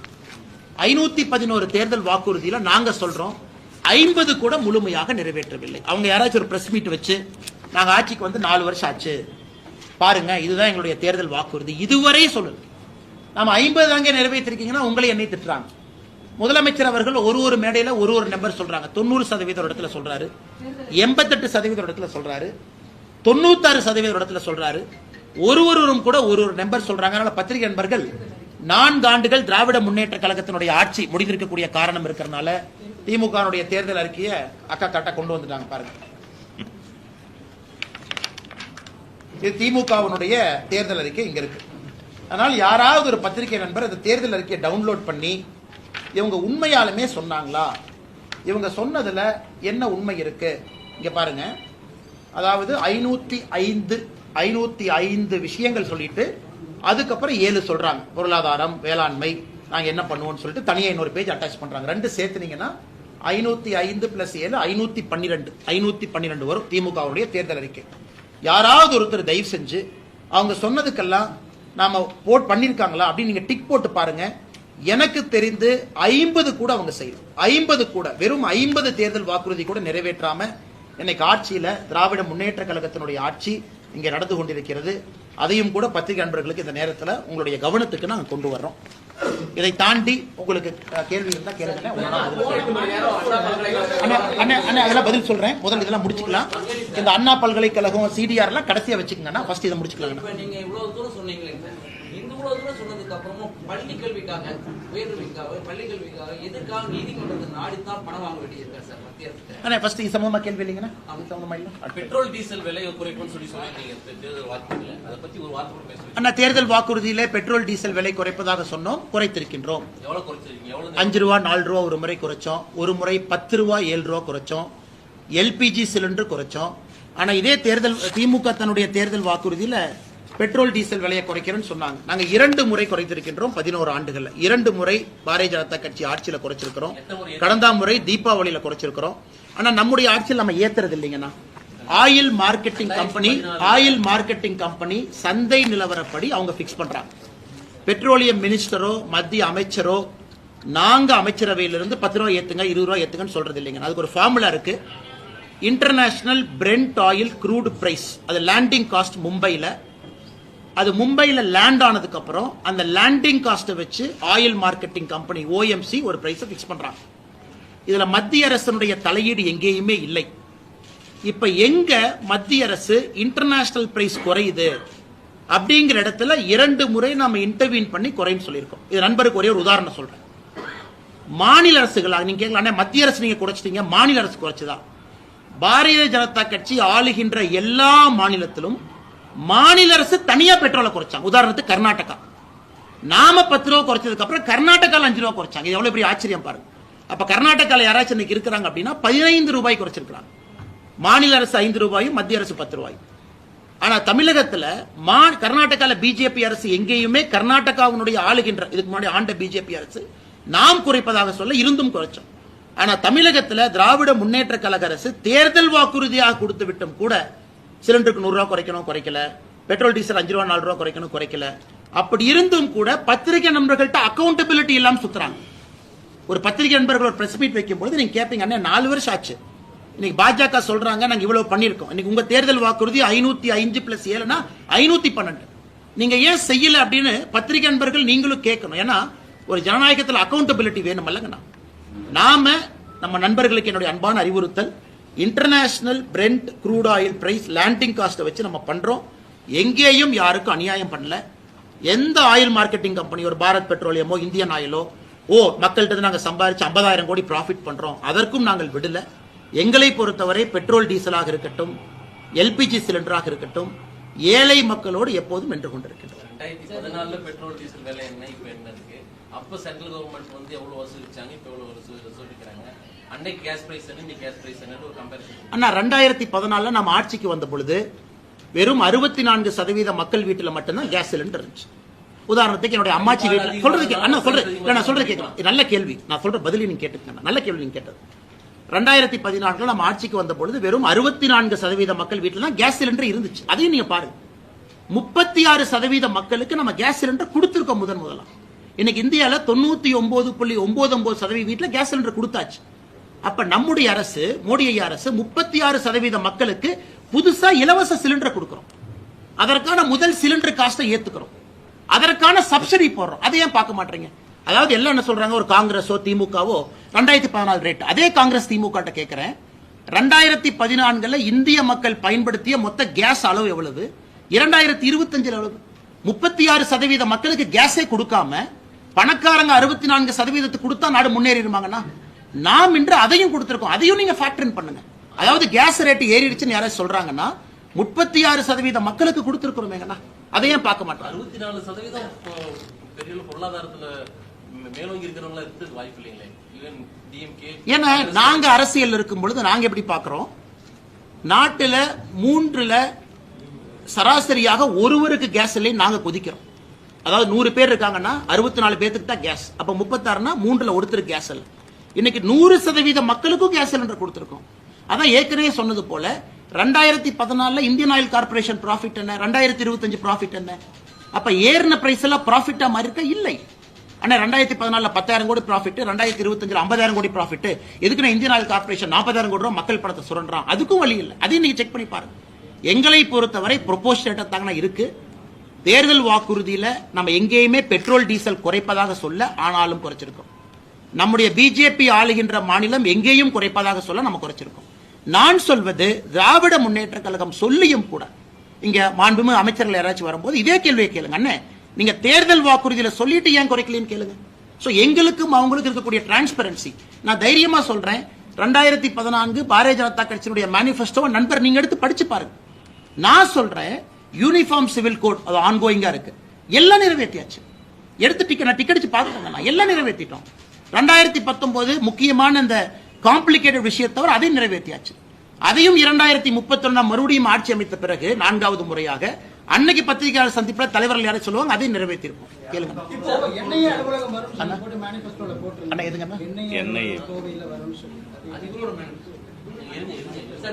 சொல்றேன், இன்னைக்கு மத்திய அரசு பத்தி பேசிட்டு இந்த மத்திய மாநில அரசுகள் ரெண்டு பேர்த்தோட மோதல் போக்குல தமிழக பள்ளி மாணவர்களுடைய பாதிப்பு அதிகமா இருக்கு. 2961 கோடிக்கு தமிழ்நாடு கவர்மெண்ட் கேஸ் போட்டிருக்காங்க. இப்ப சங்கரா இப்ப ஒரு ஆர்டிஇ இதுல வந்து 750 கோடி ரிலீஸ் பண்ணி அந்த குழந்தையோட படிப்பு பாதுகாக்கணும்னு சொல்லிருக்காங்க. 5 லட்சம் குழந்தைகள் பாதிக்கப்பட்டிருக்காங்க. சோ இப்ப ரெண்டு பேருமே சண்டை போட்டுக்கிறதுனால தமிழ்நாட்டு குழந்தைகளுக்கு கிடைக்க வேண்டிய கல்வி நிதி ஒதுக்கீடு கிடைக்காமலே கஷ்டப்பட வேண்டியது சார். நல்ல கேள்விங்கண்ணே. இப்போ சமீபத்தில் நம்முடைய நீதிபதி ஐயா GR சுவாமிநாதன் அவர்கள் தலைமையிலான பெஞ்ச் வந்து ஒரு தீர்ப்பு கொடுத்துருக்குறாங்க. அதாவது சமகிரக சிக்ஷா ஃபண்ட் மத்திய அரசு மாநில அரசு கொடுக்க வேண்டிய நிதி இன்னைக்கு மத்திய அரசு தரப்பை பொறுத்தவரை புதிய கல்விக் கொள்கையை நீங்கள் ஏற்றுக்கணும். ஏன்னா நீங்கள் கையெழுத்து போட்டுட்டு அப்புறம் நீங்கள் மாட்டேன்னு சொல்கிறீங்க, ஏற்றுக்குங்க. இது அதற்காக ஒதுக்கப்பட்ட நிதி அப்படிங்கிறது மத்திய அரசினுடைய வாதம். இன்னைக்கு தனியார் பள்ளிக்கூடம் என்ன சொல்றாங்க, ஐயா உங்க பிரச்சனை, நான் இன்னைக்கு ரைட் டு எஜுகேஷன்ல ஏழை மக்களுடைய குழந்தைய நான் அட்மிட் பண்ணிருக்கேன், எனக்கு நீங்க அந்த ஃபீஸை நீங்க கட்டுங்க. அதான் ஆர்டிக்கு நீங்க கேட்கறது. இன்னைக்கு நீதிபதி GR சுவாமிநாதன் அவர்களும் மற்றும் ஒரு நீதியரசரும் என்ன சொல்லியிருக்கிறாங்க, இந்த ஆர்டிஇ ஃபண்டை மட்டும் தனியாக மத்திய அரசு கொடுக்க பாருங்க அப்படி. அதனால் மாநில அரசு கேட்கட்டும், மாநில அரசு மத்திய அரசு கடிதம் எழுதட்டும். இந்த சமகிரக சிக்ஷா ஃபண்டில் ரைட் டு எஜுகேஷன் ஃபண்டு இப்ப நீங்க 750 கோடின்னு ஒரு வார்த்தையை பயன்படுத்துறீங்க. அது எவ்வளவு ஆர்டிஇ ஃபண்ட் இருக்கும்? ஆர்டிஇனாங்கன்னா ஏழை மக்களுடைய குழந்தைகள் அந்த பகுதியில் இருக்கக்கூடிய பிரைவேட் ஸ்கூல்ல அவங்க போய் படிக்கும் பொழுது அந்த ஸ்கூல் ஃபீஸை மத்திய அரசு கொடுக்குறாங்க, காம்பன்சேட் பண்றாங்க. அதனால அந்த பணம் 750 கோடியோ 600 கோடியோ எவ்வளவு இருக்கோ அதை மாநில அரசு பிரித்து மத்திய அரசு கிட்ட கேட்கட்டும். நிச்சயமாக பிரைவேட் ஸ்கூல் என்ன சொல்றாங்க, சார் எங்களுக்கு பணம் வர மாட்டேங்குது. மத்திய அரசு மாநில அரசு நீங்க சண்டை போடுறது ஓகே, உங்க சண்டையில எதுக்கு எங்களுக்கு பணம் வராம இருந்தா நாங்க எப்படி ஸ்கூல் நடத்தும்? ஆனால் நிச்சயமாக நம்முடைய தலைவர் நயினார் அண்ணன், நம்முடைய மூத்த தலைவர்கள் இருக்கிறாங்க, அவங்கள இதை பத்தி யோசிச்சுட்டு இருக்காங்க, பார்த்துட்டு இருக்காங்க. ஒருவேளை மாநில அரசு இதை மத்திய அரசுக்கு கடிதமாக எழுதுறாங்க, ஆர்டிஇ ஃபண்ட் எவ்வளவு, மிச்ச ஃபண்ட் எவ்வளவுன்னு கேட்டாங்கன்னா அதை மத்திய அரசுடைய கவனத்துக்கு எடுத்துட்டு போய் இந்த பிரச்சனையை தீர்ப்பதற்கான முயற்சி எடுக்கும். ஏன்னா இதைத்தான் நீதி அரசு சொல்லியிருக்கிறாங்க, மத்திய அரசுக்கு நான் வேண்டுகோள் வைக்கிறேன். ஏன்னா ஆர்டிஇ ஃபண்ட் மூலமா ஒரு தனியார் பள்ளி பாதிக்க கூடாதுங்கிறாங்க, நியாயமான வேண்டுகோள் தான். அதே மாதிரி சம்ஹார் 1050 கோடி நீங்க கூட ஸ்டேட்மெண்ட் கொடுத்திருந்தீங்க. அதுல வந்து இன்னுமே ஸ்டேட் கவர்மெண்ட் மேல ஏன் ஆய்வு நடத்தாம இருக்கு? ஏன்னா அந்த ஐசிடில தொடர்ந்து ஐசிடி பொறுத்தவரை பல இடத்துல இன்ஃபர்மேஷன் கம்ப்யூட்டர் டெக்னாலஜில நிறைய குளறுபடிகள் இருக்கு. எங்களுடைய ஆதங்கம் வந்து மத்திய அரசு ஆடிட் பண்ணணும். குறிப்பா அந்த ஐசிடி உட்பட கொடுத்த பணத்தை கம்ப்யூட்டருக்கு பயன்படுத்தினாங்களா, கொடுத்த பணத்தை இதற்கு தான் பயன்படுத்தினாங்களா, இல்ல வேற ஏதாச்சும் நிதியை திருப்பி விட்டுட்டாங்களான்னு. ஆனால் பொறுத்திருந்து பார்ப்போம். சார் டெக்ஸ்டைல் இண்டஸ்ட்ரியில ஆனா இந்த லாஸ்ட் 11 இயர்ஸ்ல டெஃபினிஷன் ஆஃப் எம்எஸ்எம்இ சேஞ்ச் ஆகி சீலிங் ஹஸ் கான் அப். அப்போ ஆக்சுவல் மைக்ரோ இண்டஸ்ட்ரிக்கு இந்த பெனிஃபிட் எஸ்பெஷலி மேனுஃபேக்சரிங் செக்டர் வந்திருக்கான்னு பார்த்தா வெரி லெஸ். அந்த இம்பாக்ட் ஈவன் கோயம்புத்தூர்ல ரொம்ப. ஸோ அந்த லோன்ஸ் உடைய பெனிஃபிட்ஸ் மோர் பிகர் யூனிட்ஸ், ஏன்னா இந்த டெஃபினிஷன் மாறினதுனால. It's a fair point madam. நீங்க கேட்கறது வந்து குறிப்பா எஸ்எம்இ பொறுத்த வரைக்கும் அந்த டெஃபினிஷன் வந்து காலத்துக்கு தகுந்த மாதிரி மாறுதுங்க. ஏன்னா ஒரு யூனிட் வந்து ஸ்மாலா ஒரு காலகட்டத்தில் இருக்கு, cannot continue to be small after a point of time. அதனால நான் அந்த பிரேக்கப்போட உங்களுக்கு திரும்ப வர்றேன். நம்ம ஸ்மாலுக்கு எவ்வளவு கொடுத்துருக்கோம், மைக்ரோ, மீடியம் மூன்றுக்கும் தனித்தனியாக will come with a breakup. அந்த டேட்டாவை பார்த்த பிறகு முரண்பாடுகள் இருக்கு அப்படின்னா we will take it up to the concerned minister. எனக்கு தெரிஞ்சு இது இருப்பதற்கான வாய்ப்புகள் குறைவு.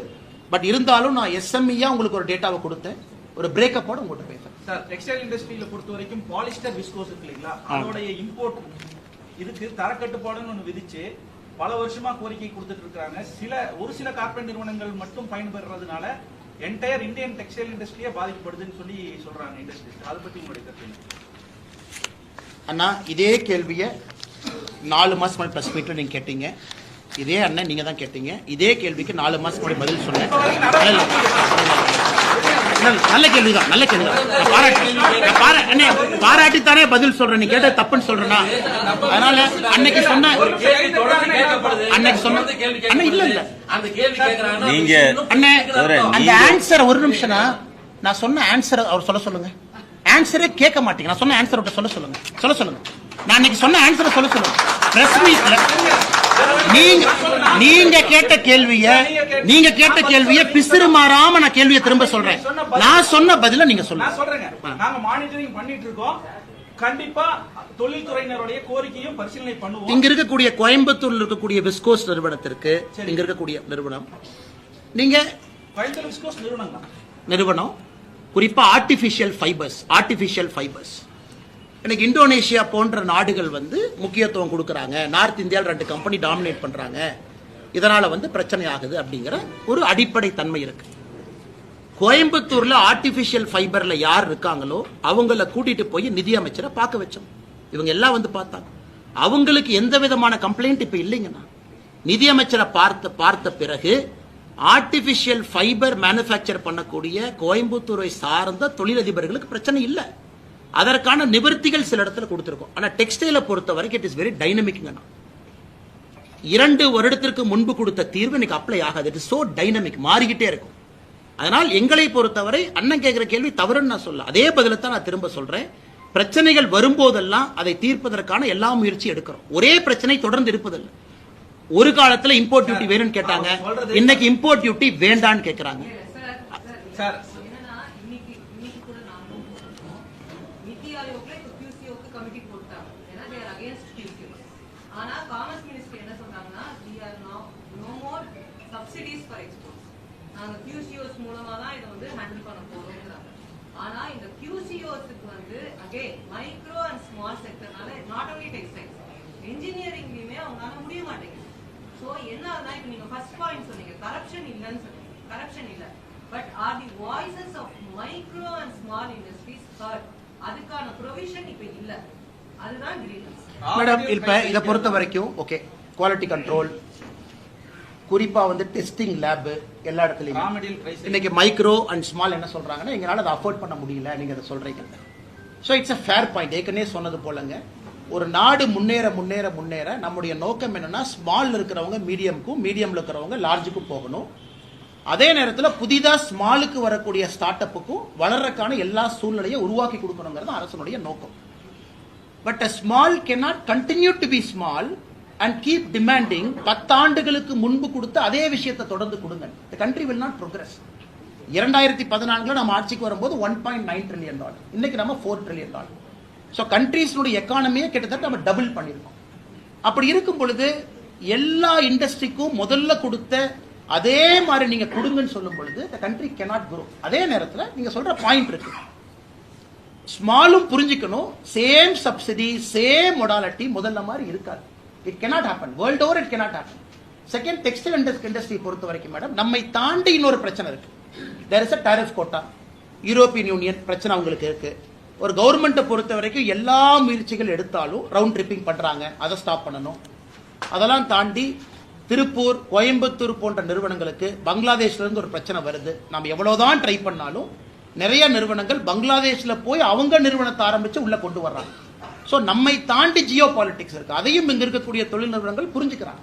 ஸோ எல்லாமே மத்திய அரசு தான் செய்யணும் அப்படிங்கிறத தாண்டி, உதாரணத்திற்கு யூகே இந்தியா FTA சைன் பண்ணியிருக்கோம். இது எத்தனை ஆண்டு காலமாக டெக்ஸ்டைல் இண்டஸ்ட்ரியினுடைய கோரிக்கை, ஃபார் ஹவு மெனி இயர்ஸ். இன்னைக்கு அதை நடத்தி காட்டியிருக்கோம். நம்ம வந்த பிறகு டெக்ஸ்டைல் செக்டருக்கு எத்தனை FTA நம்ம கொடுத்துருக்கோம் மட்டும் பாருங்க மேடம், எத்தனை FTA கொடுத்துருக்கோம். அதனால் என்னை பொறுத்தவரை பண்றோம், செஞ்சுட்டு இருக்கோம் மேடம், இன்னும் செய்யணும், அது எந்த மாற்று கருத்தும் இல்லை. அதே நேரத்தில் 2014 இருந்த மாதிரியே 2025 அந்த சப்சிடி கண்டினியூஷன் அப்படிங்கிறது என்னை பொறுத்தவரை கஷ்டம். But wherever possible we are solving their pain. Sir அவங்க சொல்றது மெயினா ரா மெட்டீரியல் பிரைஸ் ஹைக் தான் பிரச்சனைங்கறாங்க. அதை தீக்கிறதுக்கு will you facilitate with the central government? அண்ணா அதான் எங்க கடமை, அதான் எங்க வேலை. நான் சொல்றது அந்த நிறுவனத்தினுடைய முதலாளிகளோ நிறுவனத்தினுடைய யார் இருக்காங்களோ they are continuously in talks, continuously engage பண்ணிட்டு இருக்காங்க. அந்த 2 பெரிய நிறுவனங்கள் மார்க்கெட்டை கேப்சர் பண்ணி அவங்க ஆர்டிபிஷியலா அந்த ரா மெட்டீரியலுடைய பிரைஸ் என்ன வைக்கிறாங்களோ அதை உடைத்து இந்தியாவில் இருக்கக்கூடிய சிறு குறு நிறுவனங்களும் மேன்மேடு ஃபைபர்ல வரணும் அப்படிங்கறத நோக்கம். அதற்கான எல்லா முயற்சியும் தொடர்ந்து எடுத்துக்கிட்டு தான் இருக்கும். ஏவியேஷன் பொறுத்த வரைக்கும் நீங்க சொன்னீங்க நாங்க we are continuously monitoring Coimbatore international airport development. அத பத்தி உங்களுடைய நிலைப்பாடு என்ன? போன பிரஸ் மீட்டுக்கு அன்னை கோயம்புத்தூர் ஏர்போர்ட்டை பொறுத்த வரைக்கும் இன்னைக்கும் அன்னைக்கு சொன்ன அதே கேள்வியை உங்க முன்னாடி வைக்கிறோம். 74 விமான நிலையங்கள் இந்தியாவில் 162 மாறி இருக்கும் பொழுது தமிழகத்தில் தூத்துக்குடி ஓப்பனிங்க்கு வந்துருச்சு, திருச்சி புதுசா ஓபன் பண்ணியாச்சு, எல்லா இடமும் இருக்கும் பொழுது கோயம்புத்தூர் மட்டும் ஏன் இந்த பிரச்சனை? கோட் ஷேரிங் இல்ல, ப்ராப்ளம் இது. சமீபத்தில் லேண்ட் ஹேண்ட் ஓவர் பண்ணிருக்காங்க, அந்த லேண்ட் ஹேண்ட் ஓவரும் முழுமையா பண்ணல, அதுலயும் லிட்டிகேஷன். நானும் நீங்களும் பேசிய பிறகு ஏவியேஷன் மினிஸ்டர் தெலுங்கு தேசம் கட்சியை சார்ந்தவங்க மறுபடியும் ஒரு லெட்டர் எழுதியிருக்காரு. அதாவது இவர்களுக்கும் ஆர்வம் இருக்க வேண்டும். இந்த மாவட்டத்தினுடைய டிஸ்ட்ரிக்ட் கலெக்டருக்கும் தமிழ்நாட்டினுடைய முதலமைச்சருக்கும் ஆர்வம் இருக்கணும்.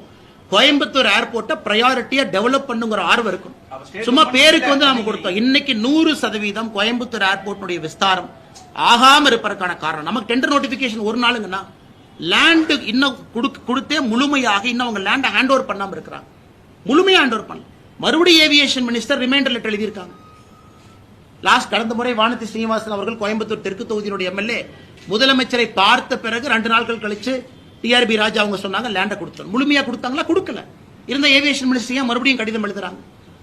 அந்த அக்கறை பண்ணி லிட்டிகேஷன்ல ரிமூவ் பண்ணி கொடுக்க வேண்டியது இவங்க கடமை.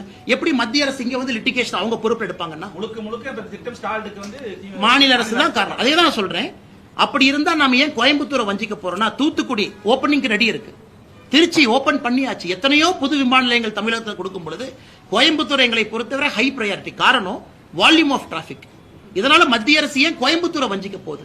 மிச்ச இடத்துல கிளியரா இருக்கும்போது டெண்டர் போடுறோம், டக் டக் டக்குன்னு மேல கொண்டு போறோம். கோயம்புத்தூர்ல தயவு செய்து நீங்க மாநில அரசுக்கு அழுத்தம் கொடுங்க, லேண்டை கிளியர் பண்ணி கொடுக்க சொல்லுங்க. ஏன்னா லேண்டை கிளியர் பண்ணாம 2 முறை டிராயிங்க மாத்திருக்காங்க. தமிழகத்திலேயே அதிகப்படியான நிதி ஒதுக்கீடு நில ஆர்ஜிதத்துக்கு கோவைக்கு தான் பண்ணியிருக்கிறோம் அப்படின்னு சொல்றாங்க. 90% முடிஞ்சிருச்சுங்க. நீங்க சொன்ன மாதிரி 10% முடிக்கல, 100% ஹேண்ட் ஓவர். அண்ணா லிட்டிகேஷனோட ஒரு ப்ராப்பர்ட்டியை ஹேண்ட் ஓவர் பண்ணீங்கன்னா மத்திய அரசு லிட்டிகேஷனை சால்வ் பண்ண முடியாதுங்கண்ணா. லேண்டு வந்து மாநில அரசுடைய கண்ட்ரோலுங்கண்ணா. கான்ஸ்டிடியூஷன் ஆஃப் இந்தியா படி முழுமையாக நீங்க லேண்டை கொடுக்காம மத்திய அரசு செயல்படுத்த முடியும். அதனால தான் போன முறை நாம் பேசிய பிறகு ஏவியேஷன் மினிஸ்டர் மறுபடியும் ஒரு கடிதம் எழுதியிருக்கிறாங்க. எங்களுக்கு லேண்டை முழுமையா ஹேண்ட் ஓவர் பண்ணுங்க. பண்ணிட்டாங்கன்னா எங்க ரெஸ்பான்சிபிலிட்டி நாங்க செயல்படுத்தி காட்டுறோம். அதிமுக கூட்டணியில வந்து நீங்க 90 தொகுதிகள் வந்து பாஜக சொல்லி தனிப்பட்ட முறையில நீங்க பிரதமருக்கு கடிதம் எழுதிருக்கதா புறப்படுறீங்க அப்படின்னு யாரும் சொன்னா? நான் கடிதம் ஒரு நிமிஷம் தலைவா, நான் கடிதம் எழுதி உங்களுக்கு ஒரு காப்பி கொடுத்திருந்தா ஓகே, நான் கடிதம் எழுதியிருக்கேன்னு சொன்னா ஓகே. காலையில இருந்து கடிதம் எழுதியிருக்காங்க, இதை வந்து இப்படி சொல்லியிருக்காங்க அப்படி சொல்லியிருக்காங்க. அண்ணா நான் சிவனேன் என் வேலையை பார்த்துட்டு இருக்கேன்.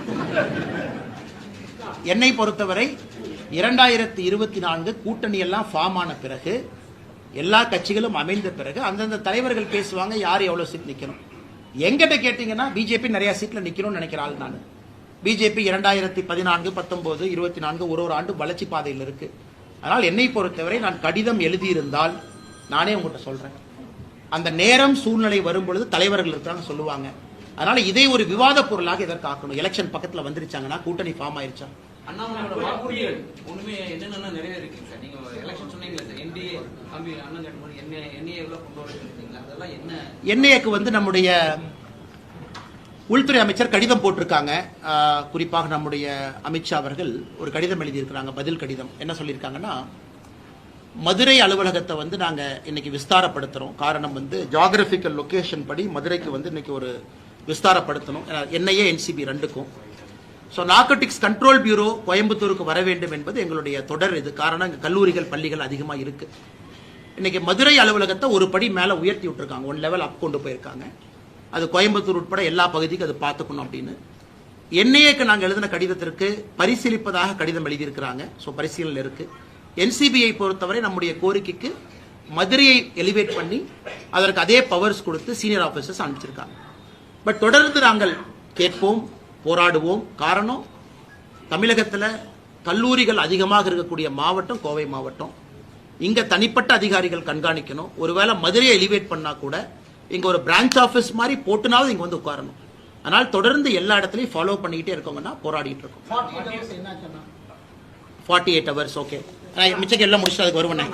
இன்னைக்கு CDR 2க்கு வருவோம். கேளுங்க.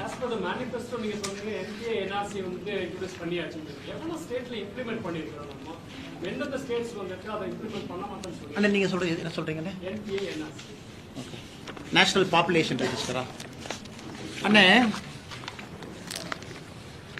இருங்கண்ணே. அண்ணே அதற்கான டேட்டா எங்கிட்ட இல்லைங்கண்ணே.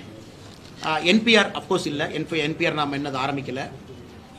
குறிப்பாக இந்த சிட்டிசன்ஷிப் அமெண்ட்மெண்ட் ஆக்ட் சிஏஏ கொண்டு வந்த பிறகு இந்தியாவில் எத்தனை பேருக்கு புதிதாக குடியுரிமை கொடுத்துருக்கிறோம் அப்படிங்கிற டேட்டா எக்ஸாக்டா எங்கிட்ட இல்லை. அவங்களுக்கு அந்த ஸ்மால் மைக்ரோ என்டர்பிரைஸ் டேட்டா ஒன்று கொடுக்கணும். உங்களுக்கு அந்த டேட்டா 2 கொடுக்குறோங்க. கேளுங்க. அடுத்தது மத்திய அரசு திட்டங்களை தமிழகத்தில் அமல்படுத்துறதுல என்னென்ன சிக்கல் இருக்கு? தொடர்ச்சியா இன்னொரு கேள்வி என்னன்னா, இப்ப NEPயா இருக்கட்டும், விஸ்வகர்மா யோஜனா இருக்கட்டும், இதெல்லாம் அமல்படுத்தாதனால தமிழகம் இழந்திருக்கக்கூடிய விஷயங்கள் என்னன்னா நீங்க நினைக்கிறீங்க? அதே மாதிரி கொடுக்கப்பட்ட நிதிகளுக்கு பார்த்தீங்கன்னா அண்ணா இன்னைக்கு விஸ்வகர்மா யோஜனா முதல்ல எடுத்துக்கலாங்கன்னா 13,000 கோடி ரூபாய் திட்டம் அது. இந்தியாவில் எல்லா மாநிலத்திலும் இதை வந்து வர்றோம். முதல்வர் விஸ்வகர்மா திட்டம் கொண்டு வந்தாங்க. நாம் சொல்லியிருக்கக்கூடிய திட்டத்திலிருந்து முழுமையாக மாறுபட்ட திட்டம். நாம வந்து 3 லட்சம் ரூபாய் 1 லட்சம்ங்கிறது நாம வந்து அதிகப்படியான கம்யூனிட்டி சேர்த்திருக்கோம், அவங்க குறைவான கம்யூனிட்டி சேர்த்திருக்காங்க.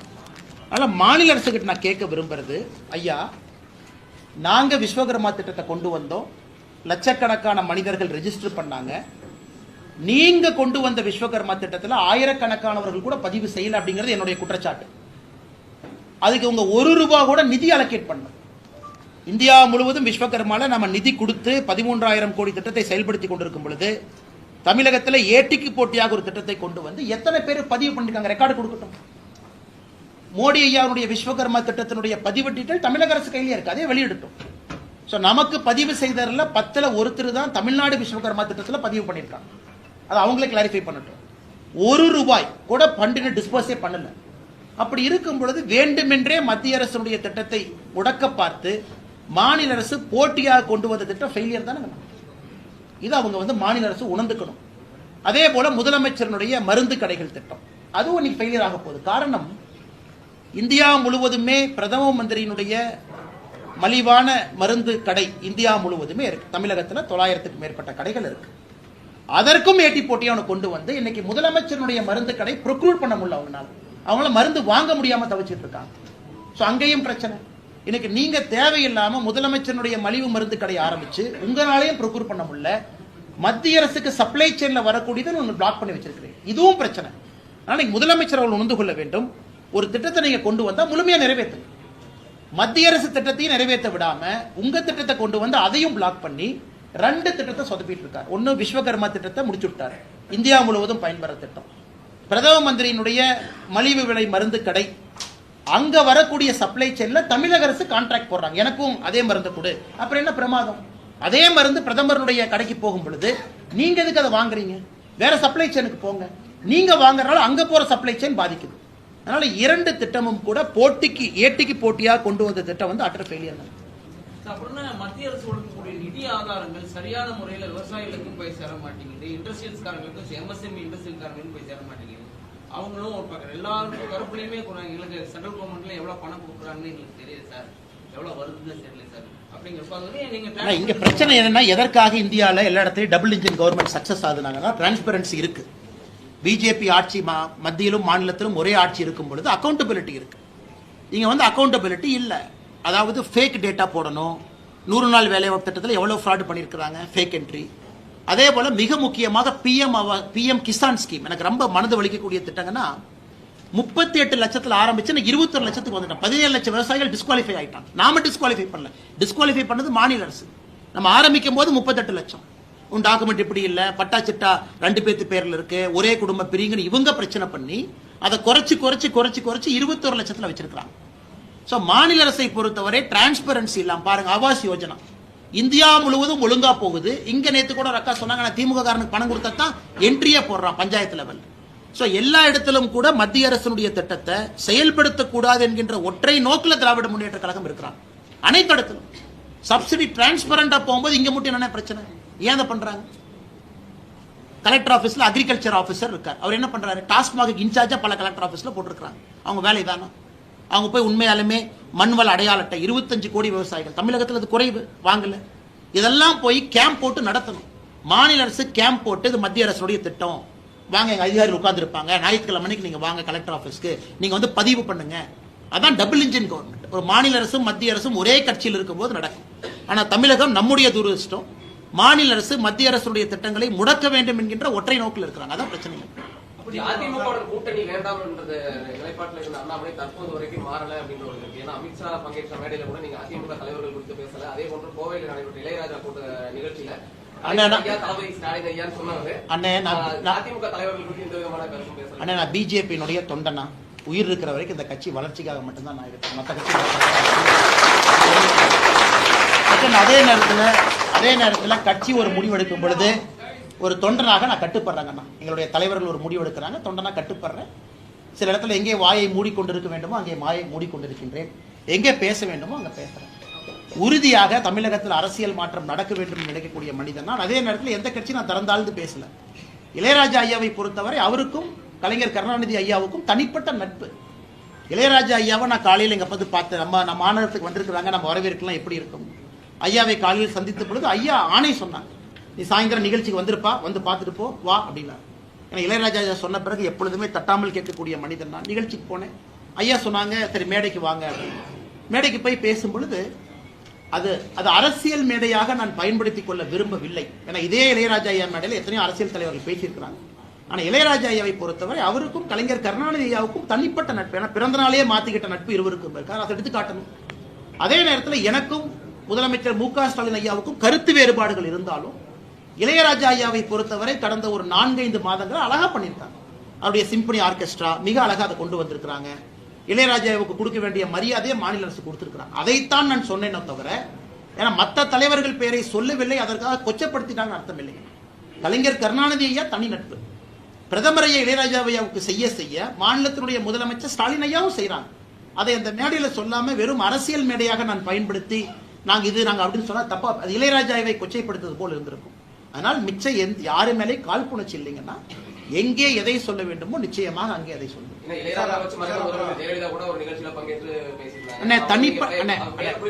அம்மையார் அவங்க பேரு ஜெயலலிதா அம்மையாருடைய பேரு. தனிப்பட்ட முறையில் அது உங்க கட்சிக்காரங்க இருக்காங்க, எல்லாரும் சொல்லுவாங்க பெரிய ஆளுமை அவங்க, விடுங்கண்ணா. நான் இங்கே குறிப்பாக சொல்லிக் கொண்டிருப்பது மாநில அரசு மத்திய அரசு 2 பேர் இளையராஜா ஐயாக்கு என்ன செஞ்சிருக்கோம் மேடையில் சொல்லிட்டேன். எல்லாரையும் தாண்டி கலைஞர் கருணாநிதி ஐயாவுக்கும் இளையராஜா ஐயாவுக்கும் தனிப்பட்ட நட்பு. அது வேற எந்த அரசியல் தலைவரும் சொல்ல முடியாது. எங்க இடத்துக்கு தனிப்பட்ட நட்பு இருக்கு, அதையும் நான் சொல்லி இருக்கிறேன். அதனால் இதுல ஒரு தலைவர் பேர் சொல்லல சொன்னாங்க அப்படிங்கிறது என்னை பொறுத்தவரை இது ஒரு விஷயம் கிடையாது. கூட்டணி ஆட்சி அப்படின்னு சொல்லி பாஜக வந்து உறுதியா சொல்றாங்க. தமிழகத்தில் 2026 கூட்டணி ஆட்சி தான் அப்படின்னு சொல்லி பாஜக தலைவர்கள் சொல்றாங்க. ஆனா அதிமுக பொறுத்த வரைக்கும் கூட்டணி ஆட்சிக்கு வாய்ப்பே கிடையாது. அதிமுக தலைவர் நான் ஏதாச்சும் பேசினா தேவையில்லாம் பஞ்சாயத்து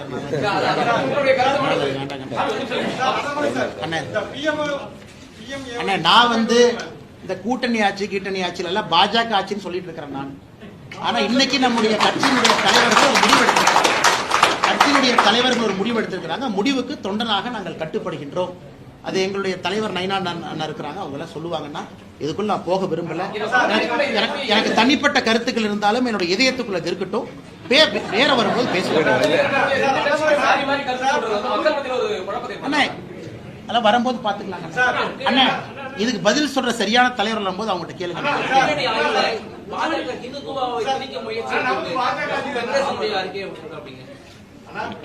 அண்ணா இந்த கீழடி ஆய்வை பத்தி கேட்டீங்கன்னா கொஞ்சம் விலாவரியாக பேச வேண்டும் என்று விரும்புகின்றேன். காரணம், கீழடியை பொறுத்தவரை 10 ஜூன் 2025 மத்திய அமைச்சர் திரு கஜேந்திர சிங் ஷெகாவத் அவங்க சென்னைக்கு வந்தாங்க.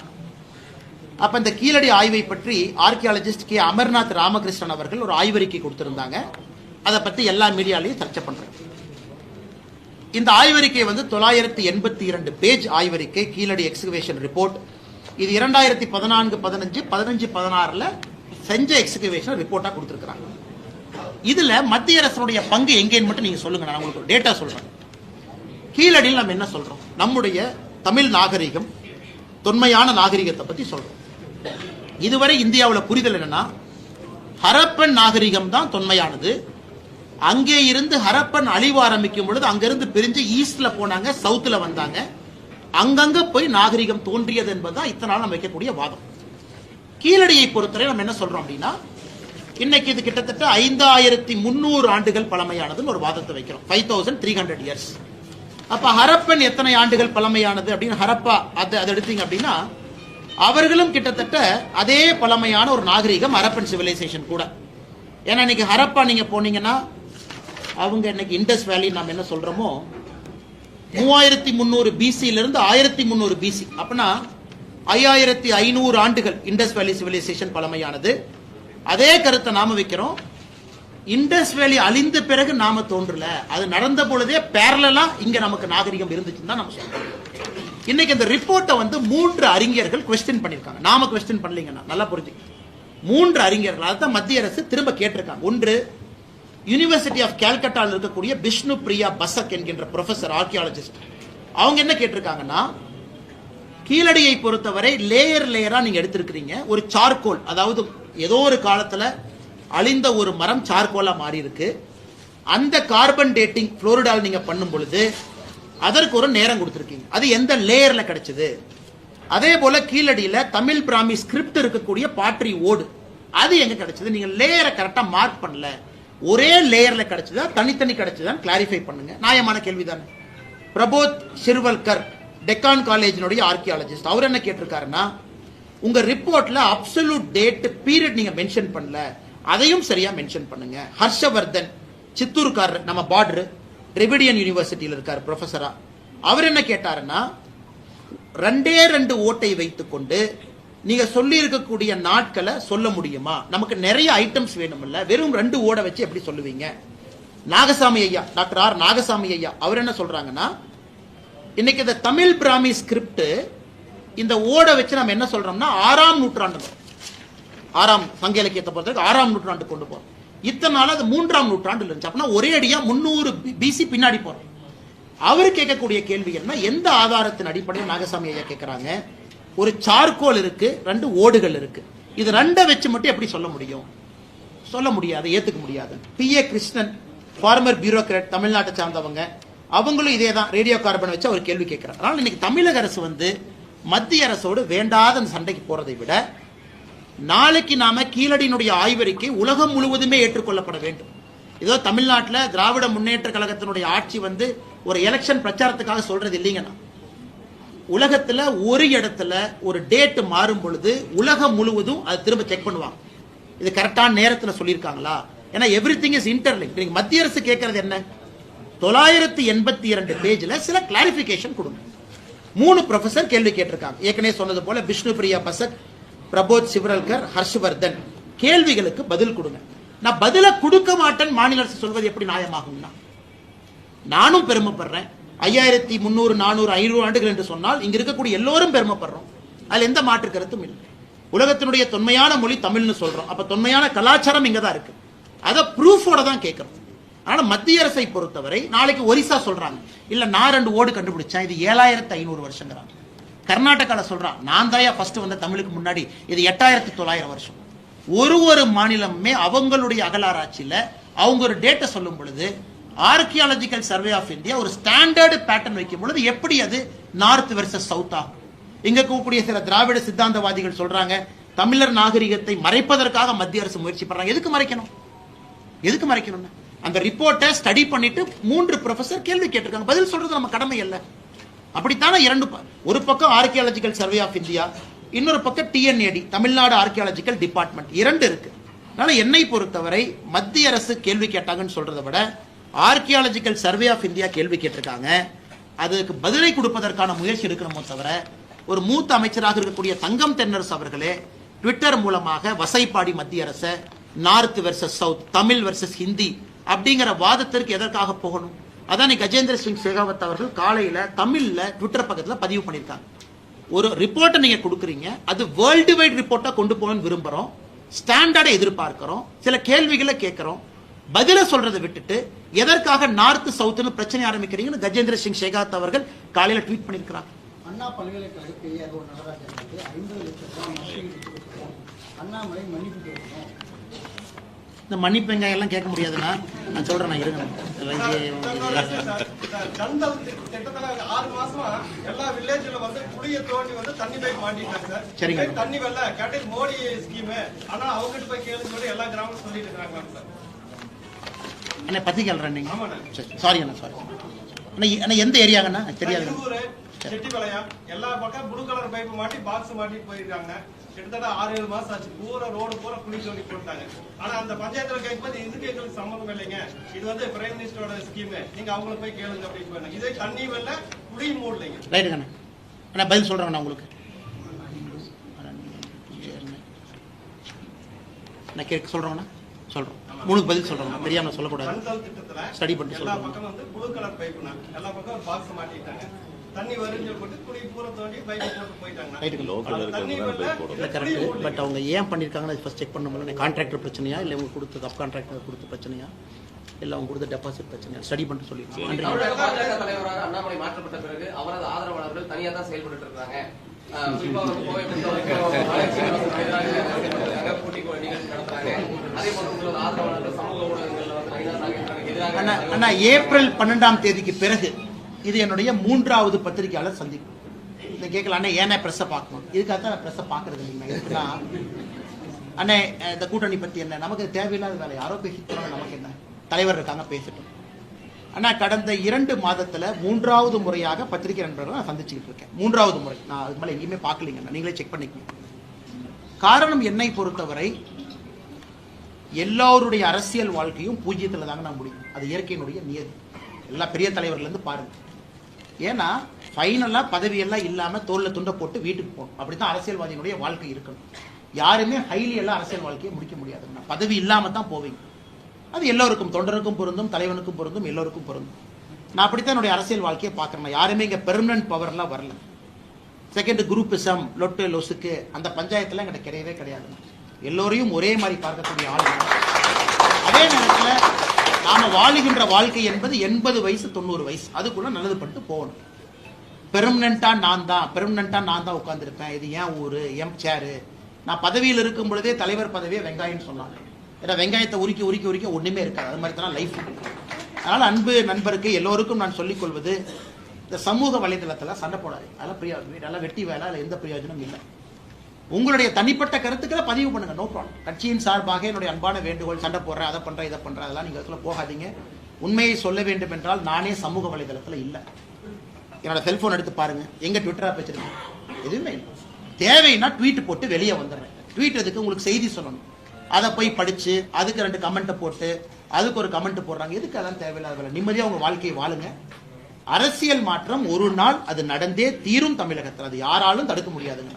அந்த நாளுக்காக காத்திருக்கும். இடையில இது நடக்கும் அது நடக்கும். அதனால என்னுடைய ஆதரவாளர்ல யாரும் இல்லைங்கண்ணா, எல்லாரும் நண்பர்கள். ஆதரவாளர் என்ன பெரிய தலைவனா, எல்லோரும் ஈக்குவல் தான். நாளைக்கு என் பதவியில் ஒருத்தர் வந்து உட்காருவாங்க, அப்படிலாம் கிடையாதுங்கன்னா எல்லோரும் நம்முடைய நண்பர்கள், நம்முடைய தலைவர்கள். தனிப்பட்ட முறையில் ஆக்டிவ் பாலிடிக்ஸ் டெய்லி பண்ணுங்க. இன்னைக்கு அது தேவையில்லை. நிறைய தலைவர்கள் இருக்கிறாங்க, புது டீம் இருக்கிறாங்க, அவங்களாம் நிம்மதியா சிறப்பா செயல்பட்டு கொண்டிருக்கிறார்கள். எல்லா இடத்துலையும் நாமே இருக்கணும், எல்லாத்துலயும் நம்ம முகம் இருக்கணும், டெய்லி போய் பிரஸை பார்க்கணும், டெய்லி கருத்து சொல்லணும், தேவையில்லை. தலைவர்கள் இருக்கிறாங்க சொல்றாங்க. இது போன்ற ஒரு வேலையை கொடுக்கும் பொழுது மட்டும் ஸ்பெசிஃபிக்கா உங்களை பார்த்துட்டு போறேன். அதனால தயவு செஞ்சு என்னையும் ஒரு குரூப்புக்குள்ள சேர்த்திடாதீங்க. நான் எல்லா குரூப்ல இருந்து வெளியே இருக்கிற ஆளு. தலைவா நான்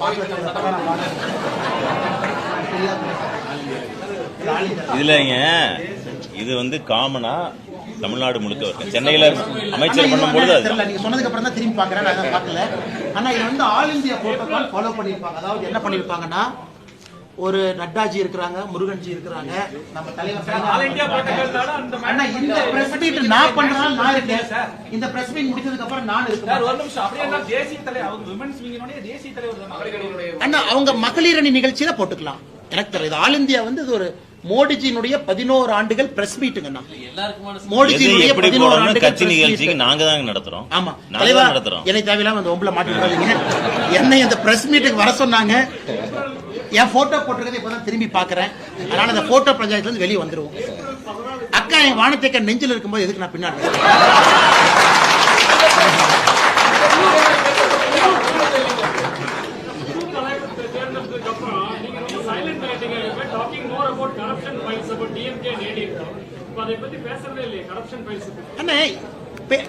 பேசிட்டு தானே இருக்கேன். நீங்க ஒண்ணு புரிஞ்சுக்கணும்னா, ஒரு புது தலைவருக்கு மரியாதை கொடுக்க வேண்டும், புது டீமுக்கு மரியாதை கொடுக்கணும்.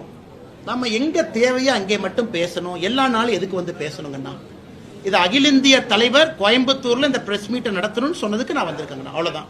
நாளைக்கு நயினார் என்ன இதை செய்யணும், நான் செய்ய போறேன். மற்றபடி இப்ப நீங்க கேட்டீங்க அண்ணா யூனிவர்சிட்டின்னு கேட்டீங்க. அண்ணா யூனிவர்சிட்டியுடைய தீர்ப்புக்காக காத்திருந்தேன். தீர்ப்பு முடிக்கட்டும் பேசுவோன்னு. இன்னைக்கு அண்ணா ஒரு கேள்வி கேட்டீங்க, பதில் சொல்றதுக்கு ரெடியா வச்சுக்கோங்க, பதில் சொல்றேன். அதனால என்னை பொறுத்தவரை எங்க பேசுறோமா டெய்லி அதை பேசிட்டு இருந்தா அர்த்தம் இருக்காதுல்லங்க. இல்ல நீங்க தான் சொன்னீங்க கோயம்புத்தூர்ல தான் அந்த கரப்ஷன் ஃபைல்ஸ் உங்க முன்னாடி தான் நான் ரிலீஸ் பண்ண போறேன்னு சொன்னீங்க. நீங்க பதவியில இருந்து அண்ணா நல்லா புரிஞ்சுக்கண்ணா. இந்த 2 கட்சிகளும் எங்கேயும் போக போறது இல்ல. பிஜேபி எங்கேயும் போக போறது இல்ல. 40 வயசு தான். 40 வருஷம் அரசியல் பண்ணுவேன். தமிழ்நாட்டில் அரசியல் மாற்றங்களை தெளிவா இருக்கேன். ஊழலை ஒழிக்கணுங்கிற தெளிவா இருக்கேன். அப்பப்ப ஒரு ரிவர்ஸ் கியர் தேவைப்படுது, அப்பப்ப பாஸ் தேவைப்படுது. எல்லாமே தன்னிச்சையாக நான் செயல்பட்டேன் அப்படின்னா அப்புறம் நானும் ஒரு குரூப்புல சேர்ந்துக்க வேணாம். இன்னைக்கு நான் தொண்டனா இருக்கேன். தொண்டனுடைய அழகு என்னவோ அதை மட்டும் நான் ஃபாலோ பண்றேன். கட்சியினுடைய தன்மை எனக்கு புரிஞ்சிருக்கேன். எந்த நேரத்தில் எதை கையில் எடுக்கணுமோ அந்த சூழ்நிலைக்கு கையில் எடுக்கிறோம். இன்னைக்கு என்ன பேசணுமோ அதை பேசுறேன்.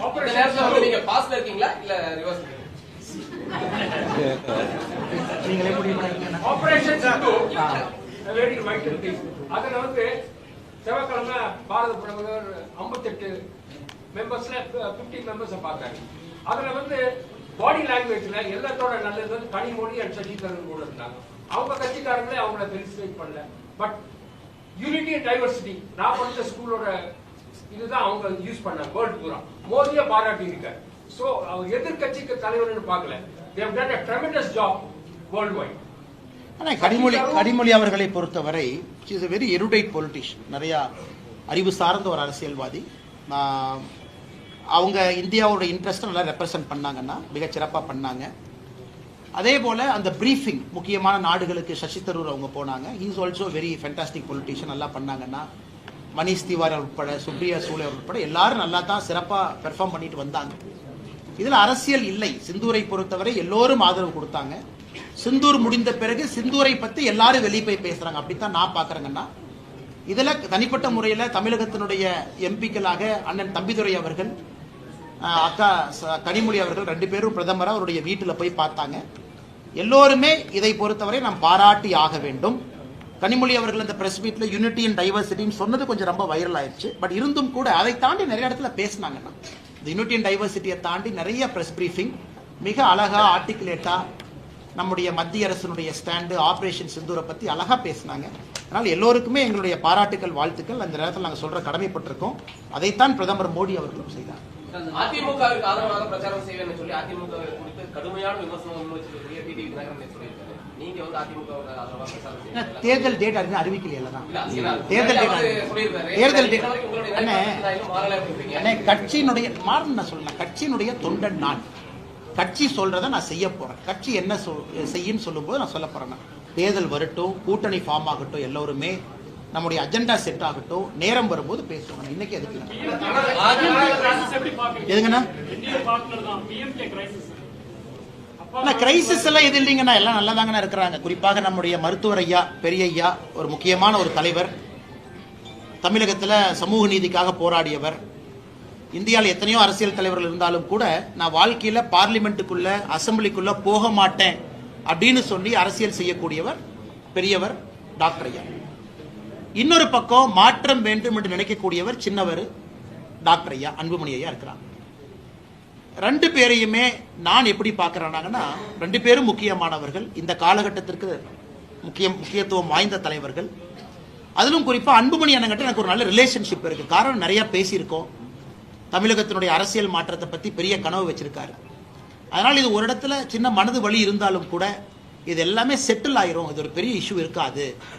அப்பா பையன் 2 பேரும் மிக விரைவாக ஒரே நேர்கோட்டுக்கு வந்து விடுவார்கள் என்கின்ற நம்பிக்கை எனக்கு இருக்கு. காரணம் ஒரு வலிமையான இயக்கம், அது 2 பேரும் வலிமையான தலைவர்கள்.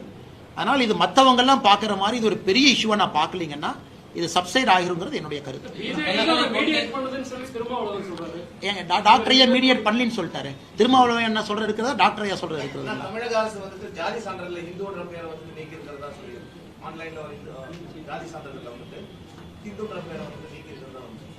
அண்ணா இது ஒரு கான்ட்ரவர்சி நேற்று வந்துச்சு. பட் அவங்க கிளாரிஃபிகேஷன் இல்லைன்னு சொன்னாங்க இல்லைங்களா? பட் அது எல்லாத்தையும் அந்த மாதிரி இருக்குன்னு தான் சொல்றாங்க. தமிழக அரசு இல்லைன்னு ஒரு கிளாரிஃபிகேஷன் கொடுத்தாங்க. ஆனால் ஆன்லைனில் ஹிந்துங்கிற வார்த்தை இல்லை, அது வந்து கிளரிக்கல் எரர்ங்கிறாங்க.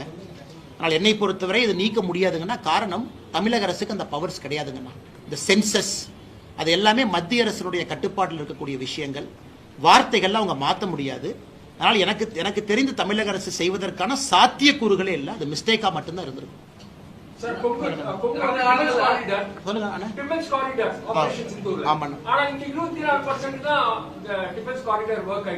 அதே யூபில பாத்தீங்கன்னா ப்ரமோஸ் போயிருக்கு. இப்ப டிஃபென்ஸ் காரிடார் டிக்ளேர் பண்ணி 4 வருஷம் ஆச்சு. இன்னும் அவ்வளவு டெவலப் ஆகல. அதே மாதிரி யூபியை திட்டிட்டே இருப்பீங்க. பட் யூபில ப்ரமோஸ் வந்துருச்சு. இப்ப விஎம்டி டெக்னாலஜிஸ் ஆபரேஷன் சித்தூர்ல இருக்கிற ஸ்வதேசி மூவ்மெண்ட் எல்லாம் ஆந்திராவுக்கு போயிடுச்சு, யூபிக்கு போயிடுச்சு. பொங்கல் ரீசனுக்கு ஏன் வரலன்னா state government responsible for that 100% தான். மத்திய அரசு ஒரே நேரத்தில் 2 மாநிலத்துக்கு கொடுக்குறாங்க. டிஃபென்ஸ் கார்டர் இங்கே கொடுக்குறாங்க, டிஃபென்ஸ் கார்டர் யூபி கொடுக்குறாங்க. யூபியினுடைய ப்ரோக்ரஸ் பாருங்க. 30,000 கோடி ரூபாய்க்கு மேலே இங்கே இன்வெஸ்ட்மெண்ட் வந்திருக்கு. தமிழ்நாட்டுக்கு எவ்வளோ வந்திருக்குன்னா ஒன்றுமே வரல. முதலமைச்சர் அவங்க வந்து இன்வெஸ்டர் மீட்னு ப்ரொமோட் பண்ணுறாரு. எங்கேயாச்சும் டிஃபென்ஸ் கார்டர்னு வாயை திறந்து பேசியிருக்காரா? டிஃபென்ஸ் கார்டரில் பணம் போடுங்கன்னு சொல்லியிருக்காங்களா? அந்த இன்வெஸ்டர் சமிட் சென்னையில் நடந்த பொழுது டிஃபென்ஸுக்குன்னு தனியாக நடத்தினாங்களா? முதலமைச்சருக்கு அக்கறை இல்லை. தமிழகத்திற்கு வர வேண்டியதெல்லாம் யூபிக்கு போகுது. டிஃபென்ஸை பொறுத்த வரைக்கும் எந்த டிஃபென்ஸ் இண்டஸ்ட்ரியும் கோயம்புத்தூர் பக்கம் வர தயாரா இல்லை. ஆனா கோயம்புத்தூர் தான் டிஃபென்ஸ் இண்டஸ்ட்ரிக்கு சூட்டபிளான இடம். அவ்வளவு எஸ்எம்இ இருக்காங்க, அவ்வளவு லேத் ஃபேக்டரி இருக்கு, அவ்வளவு ஸ்கில்டு லேபர் இருக்கு. மாநில அரசினுடைய அக்கறையின்மை காரணமாக தமிழகத்திற்கு வர வேண்டிய எவ்வளவோ முதலீடுகள் வெளியே போயிட்டு இருக்கு. தேசிய ஜனநாயக கூட்டணியில இருந்து தாவேகா தலைவர் விஜய்க்கு வந்து அழைப்பு விடுக்கப்பட்டதா சொன்னாங்க. அங்க இருந்து எந்த விதமான ஒரு இதுவும் இல்ல. அவர் விஜய் வருவது தேசிய ஜனநாயக கூட்டணிக்கு பலமா இல்லையா? இது விஜய்கிட்ட தாங்க நான் கேட்கணும். எங்கிட்ட கேட்டேன் எப்படின்னா, கூட்டணியை பொறுத்த வரைக்கும் அவர் வர்றது வந்து பலமா அண்ணே, ஒரு கூட்டணி வந்து ரெண்டு வகையில் இருக்குண்ணே. பொருந்துகின்ற கூட்டணி, பொருந்தா கூட்டணி ரெண்டு இருக்கு. ஒரு சாம்பார் தூக்கி போடு, அதுக்குள்ள ரசத்தை ஊத்து, அதுக்குள்ள ஒரு 2 மோர் மிளகாய் அள்ளி போடு, அதுக்குள்ள 2 மிளகாய் கிள்ளி போடு, எல்லாத்தையும் போய் கிச்சடி பண்ணிட்டு மக்கள்கிட்ட சாப்பிடுங்கன்னா மக்கள் சாப்பிட மாட்டாங்க. அதனால் என்னை பொறுத்தவரை நம்முடைய தேசிய ஜனநாயக கூட்டணி தமிழகத்தில் இன்னைக்கு அதிமுக பாஜக அமைகின்ற கூட்டணி ஒரு பொருந்துகின்ற கூட்டணியாக அமையும் என்கின்ற நம்பிக்கை இருக்கு. வருகின்ற காலத்தில் பொருந்துகின்ற கூட்டணியாக. இதுல வந்து ஐடியாலஜிக்கலி ரொம்ப தூரம் இருக்கிறவங்க அவங்க எல்லாத்தையும் உள்ள கொண்டு வந்து போட்டோம் அப்படின்னாங்கன்னா, அதான் நான் ஏற்கனவே ஒரு பிரஸ் மீட்ல சொன்னா சில பேர் தவறா கூட புரிஞ்சுக்கிட்டாங்க. எண்ணிக்கை என்பதை விட எண்ணம் முக்கியம். எப்பவுமே கூட்டணியை பொறுத்தவரை நம்ம எண்ணம் என்ன அப்படின்னு. இப்ப விஜய் அவர்களை பொறுத்தவரை பிஜேபி எங்களுடைய ஐடியாலஜிக்கல் எதிரி அப்படின்னு சொல்றாங்க. தமிழகத்தை பொறுத்தவரை டிஎம்கே எங்கள் எதிரிங்கிறாங்க. ஆனால் நீங்க விஜய்கிட்ட தான் கேட்க முடியும், ஆக்டர் அவங்க கிட்ட எப்படி வந்து இது பொருந்தும் அப்படின்னு. அதனால பொருந்தும் பொருந்தா இதுல நீங்களே கணக்கு போட்டுக்கங்க. இன்னைக்கு கூட்டணியை பற்றி பேசக்கூடிய இடத்துல நான் இல்லை. மாநில தலைவர் இருக்கிறாங்க, தலைவர்கள் இருக்கிறாங்க. என்னுடைய கருத்து பொருந்தும் கூட்டணியாக அமைய வேண்டும் என்பது மட்டும் என்னுடைய ஏடிஎம்கே பிஜேபி மட்டும் எப்படி பொருந்துங்கிறீங்க? நீங்க மும்மொழி கொள்கை சொல்றீங்க, அவங்க இருமொழி கொள்கை சொல்றாங்க. இவங்க நீட்டுக்கு நீங்க கொண்டு வந்தது பெனிஃபிட். அதுக்கு தான் காமன் மினிமம் ப்ரோக்ராம், அதுக்கு தான் காமன் மினிமம் ப்ரோக்ராம்ங்கிற வார்த்தையை பயன்படுத்துறாங்க. மும்மொழி கொள்கைக்கு வந்து கிடையாது, நாங்க இருமொழி கொள்கையில ஸ்ட்ராங் சொல்றாங்க. அவங்க திராவிடியன் மூவ்மெண்ட்ல இருக்காங்க. அவங்க உங்களோட எப்படி பொருந்தி வராங்க?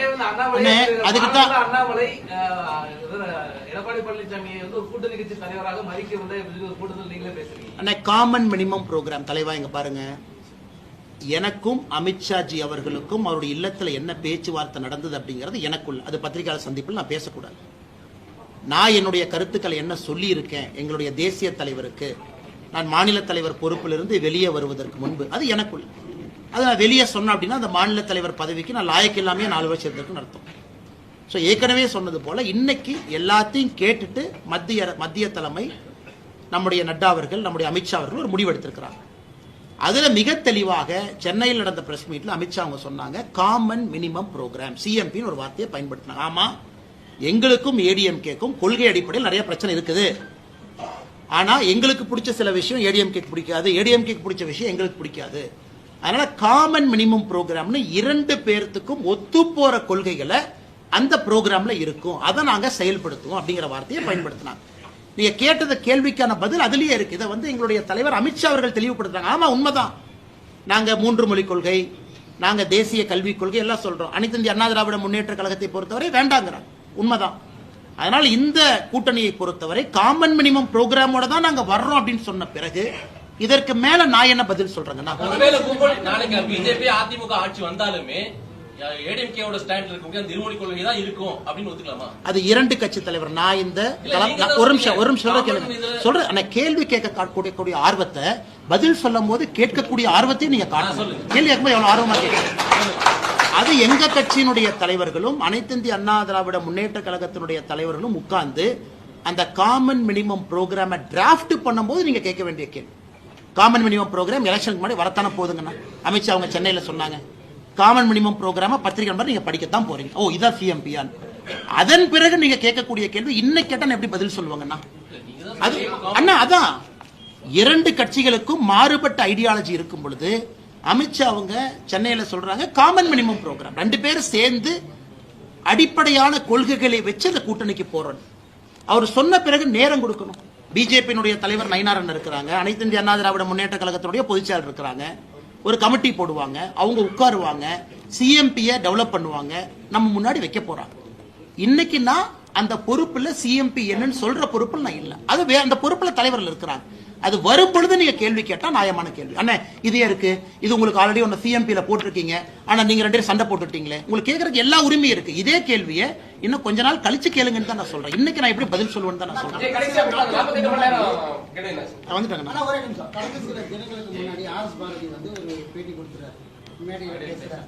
அதுல வந்து மோடிஜி 8 முறை தமிழ்நாட்டுக்கு வர்றாரு, இப்ப அமித்ஷா வந்து என்ன பண்ண முடியும் அப்படின்னு கேட்கிறாரு. அது ஒரு பற்றியா ஒரு இது கேட்கிறாரு. 16 முறை மோடிஜி தமிழ்நாட்டுக்கு வந்து மோடி வந்து என்னத்தை பார்த்தாரு, எப்படி நாங்க தானே ஜெயிச்சோம்.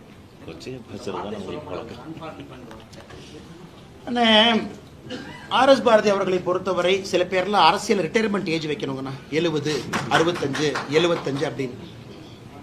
அந்த ரிட்டையர்மெண்ட் ஏஜை தாண்டிட்டோம் அப்படின்னா புத்தி பேதலித்து விடும் என்பதற்கு ஒரு ப்ராப்பரான உதாரணம் ஆர்எஸ் பாரதி.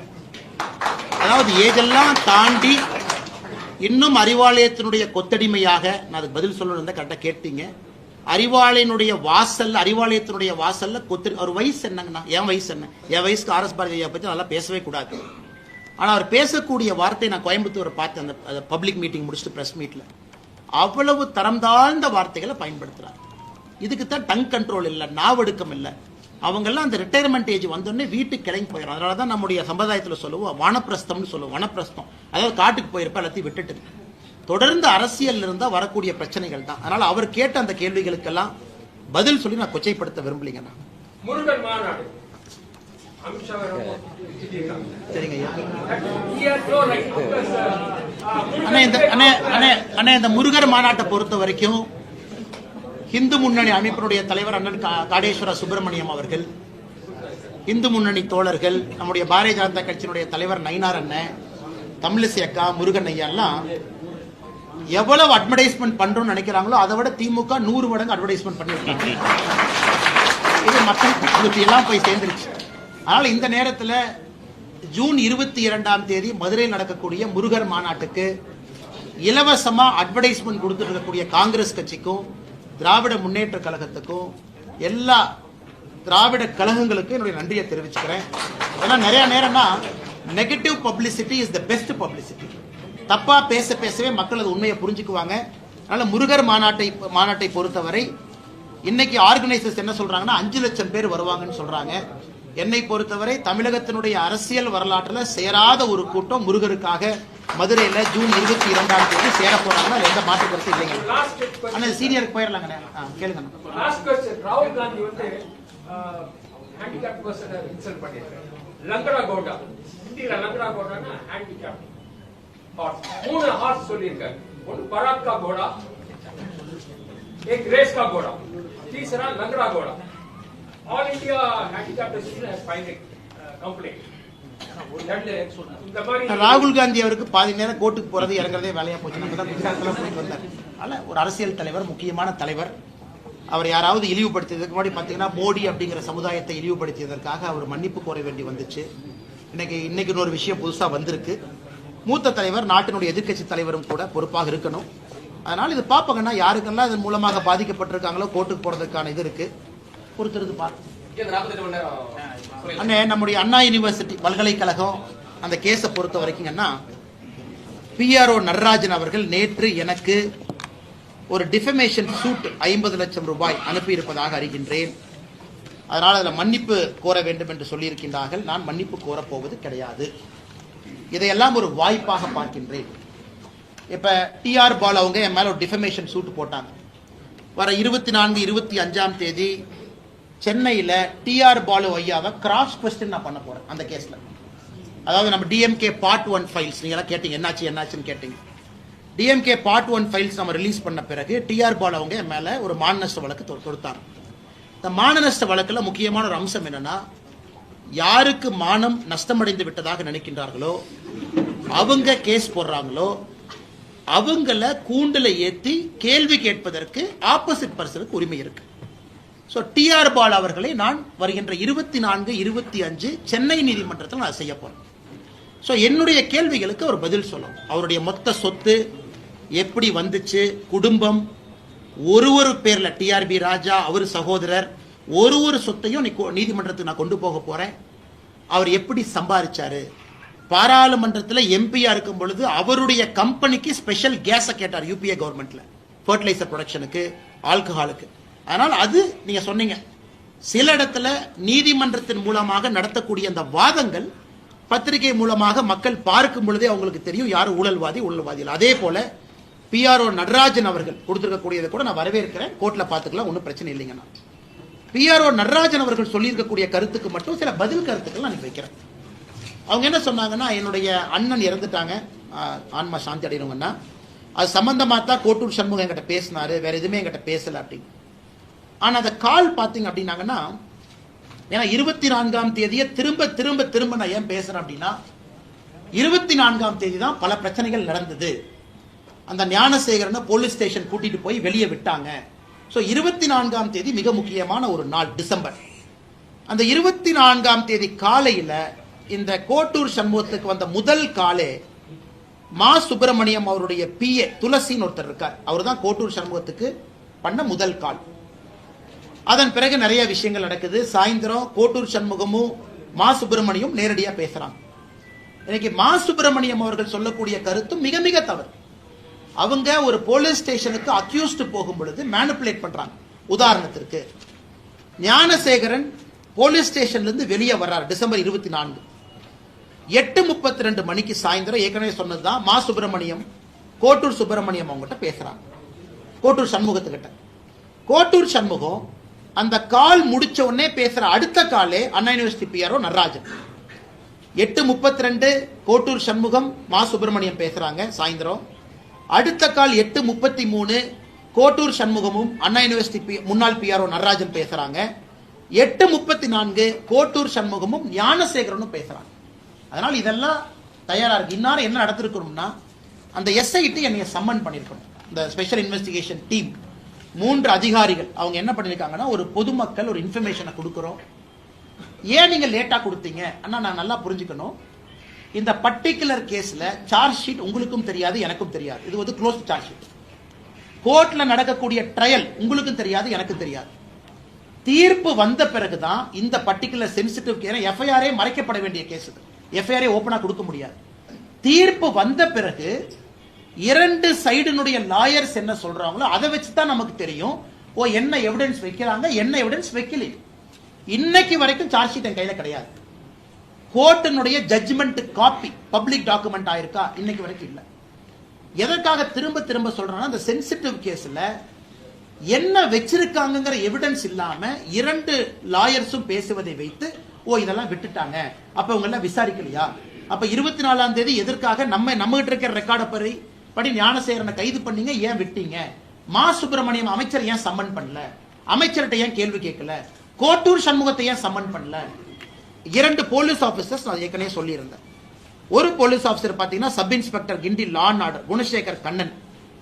இந்த குணசேகர் கண்ணன் பாத்தீங்கன்னா, ஞானசேகரன் 23ஆம் தேதி அண்ணா யூனிவர்சிட்டியில் அந்த பாலியல் சம்பவம் நடந்த பிறகு ஞானசேகரன் பேசுற முதல் காலே இந்த sub inspector Guindy law and order Gunasekar Kannan.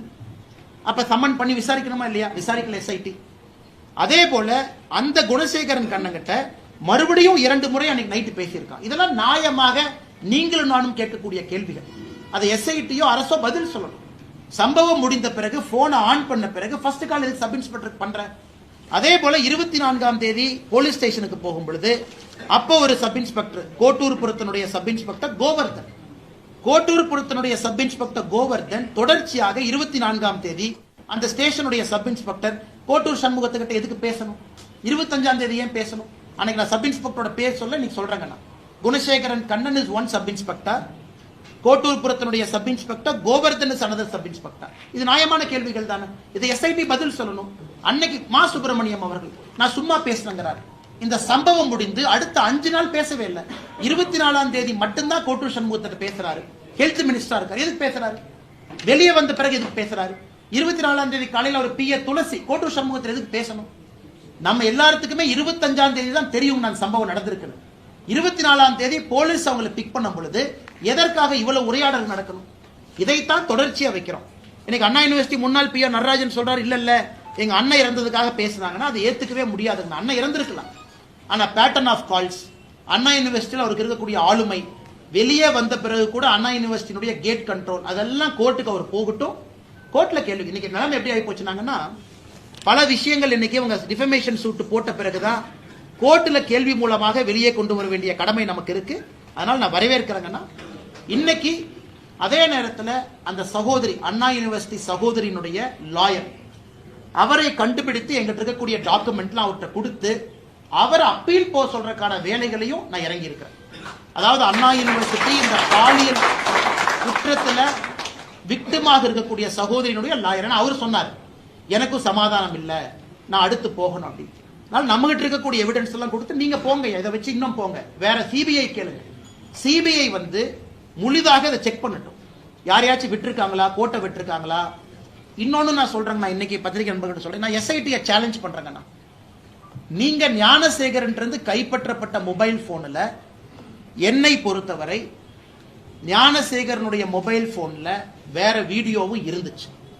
அந்த விக்டிமை ட்ரேஸ் பண்றதுக்கு எஸ்ஐடி முயற்சி எடுக்கல.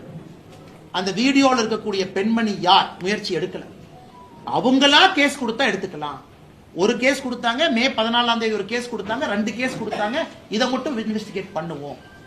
ஞானசேகரனுடைய மொபைல் போன் தமிழ்நாட்டினுடைய ஃபொரன்சிக் லேபுக்கு போயிட்டு வந்த பிறகு அந்த போன்ல வேற வீடியோஸ் இருந்துச்சு. அப்ப எஸ்ஐடி முயற்சி எடுத்து அந்த பெண் யார் அப்படிங்கிற ட்ரேஸ் பண்ணி அவங்க கிட்ட கம்ப்ளைண்ட் வாங்க வேண்டிய பொறுப்பு எஸ்ஐடிக்கு இருக்கு. அதை செய்யல.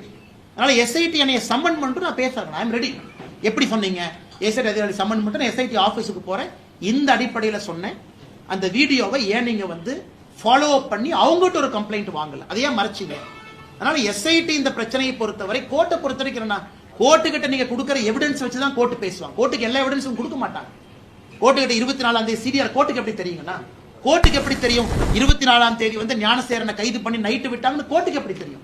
கோர்ட்டை பொறுத்தவரை போலீஸ் கொடுத்த சார்ஜ் ஷீட்டும் டிஃபென்ஸ் சொல்ற ஆர்குமெண்ட்டை கேட்டுத்தான் நீதியரசர்கள் நீதி கொடுக்கறாங்களோ தவிர பேக்ரவுண்ட்ல நடந்ததெல்லாம் எந்த கோர்ட்டுக்குமே தெரியாது. அதனால நீதிமன்ற அவமதிப்பு இந்த டிராமால எங்கிட்ட பண்ணக்கூடாது. யாரோ பார்த்த கவர்மெண்ட் லாயர் வந்து யாராச்சும் எதிர்த்து பேசினா நீதிமன்ற தொடருங்க, நீதிமன்ற எப்படி நீதிமன்ற போடுவீங்க? நீங்க கோர்ட்டுக்கு கொடுத்த சார்ஜ் ஷீட் கோர்ட் ஆர்கியூ பண்ணுது. நீங்க சார்ஜ் ஷீட்லயே பல ஓட்டைகள் இருக்கு, சார்ஜ் ஷீட்ல பல விஷயங்கள் சேர்த்தவே இல்லை. யாராவது துணை போய் இருக்கக்கூடிய சப் இன்ஸ்பெக்டரையே அரெஸ்ட் பண்ணல, இத்தனை பேர் மொபைல் போன்ல பேசுறாங்க, ஏன் மினிஸ்டர் சம்மன் பண்ணி கேட்கல? இன்னைக்கு நான் மா சுப்பிரமணியன் குற்றவாளி நான் சொல்லிங்க. மா சுப்பிரமணியம் அவர்கள் 24ஆம் தேதி 23ஆம் தேதி 25ஆம் தேதி சம்பவத்திற்கு தொடர்பு இருக்கு, நீங்க ஏன் கேட்கல? பதில் சொல்ல வேண்டியது அவருடைய கடமை. அவருடைய பிஏக்கு என்ன வேலை? கோட்டூர் சண்முகத்திட்ட பேசணும். கோட்டூர் சண்முகத்துக்கு என்ன வேலை? மாசுகிட்ட ஃபர்ஸ்ட் கால் பேசுவேன், 2வது கால் வந்து பிஆர்ஓ நடராஜன் பேசுவேன், 3வது கால் ஞானசேகரன் பேசுவேன், 3மே அடுத்தடுத்த கால். இதையெல்லாம் நியாயமான அடிப்படையில் நாங்கள் கேட்கின்றோம். அதனால் நிச்சயமாக இந்த கேஸ் சிபிஐக்கு போகணும். சார்ஜ் ஷீட் எங்களுக்கு கிடைக்கல, இது வந்து ஒரு சீக்ரெட்டிவ் ப்ராசஸ். இது எஃப்ஐஆர் கூட சீக்ரெட்டா தான் வச்சிருந்தாங்க, லீக் ஆயிருச்சு. அதனால் தொடர்ந்து இந்த போராட்டம் இருக்கும். வேற யாரு டிஃபமேஷன் சூட் போட்டாலும் தயவு செஞ்சு போடுங்க, அதெல்லாம் பார்த்துக்கலாம், ஒன்றும் பிரச்சனை இல்லை. அதனால அந்த பாதிக்கப்பட்ட சகோதரியினுடைய லாயர் அவங்க கிட்ட அந்த டாக்குமெண்ட்டை கொடுத்து அவர் அப்பீல் பண்ண சொல்றதுக்கான வேலைகள்ல தனிப்பட்ட முறையில் நான் இறங்கி இருக்கின்றேன்.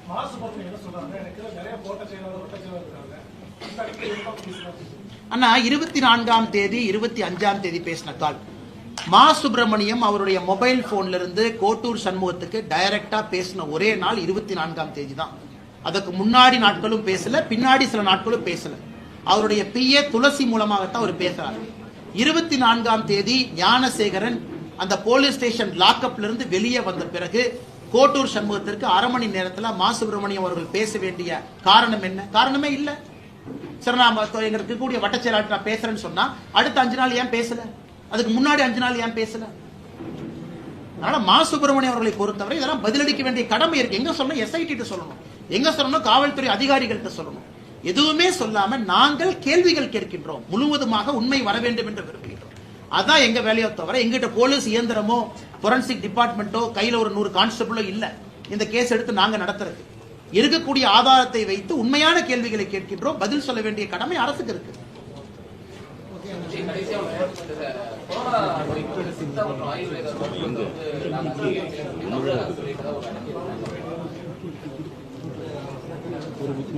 அண்ணா எனக்கு தெரியாதுங்கண்ணா கேட்டு சொல்றேன்.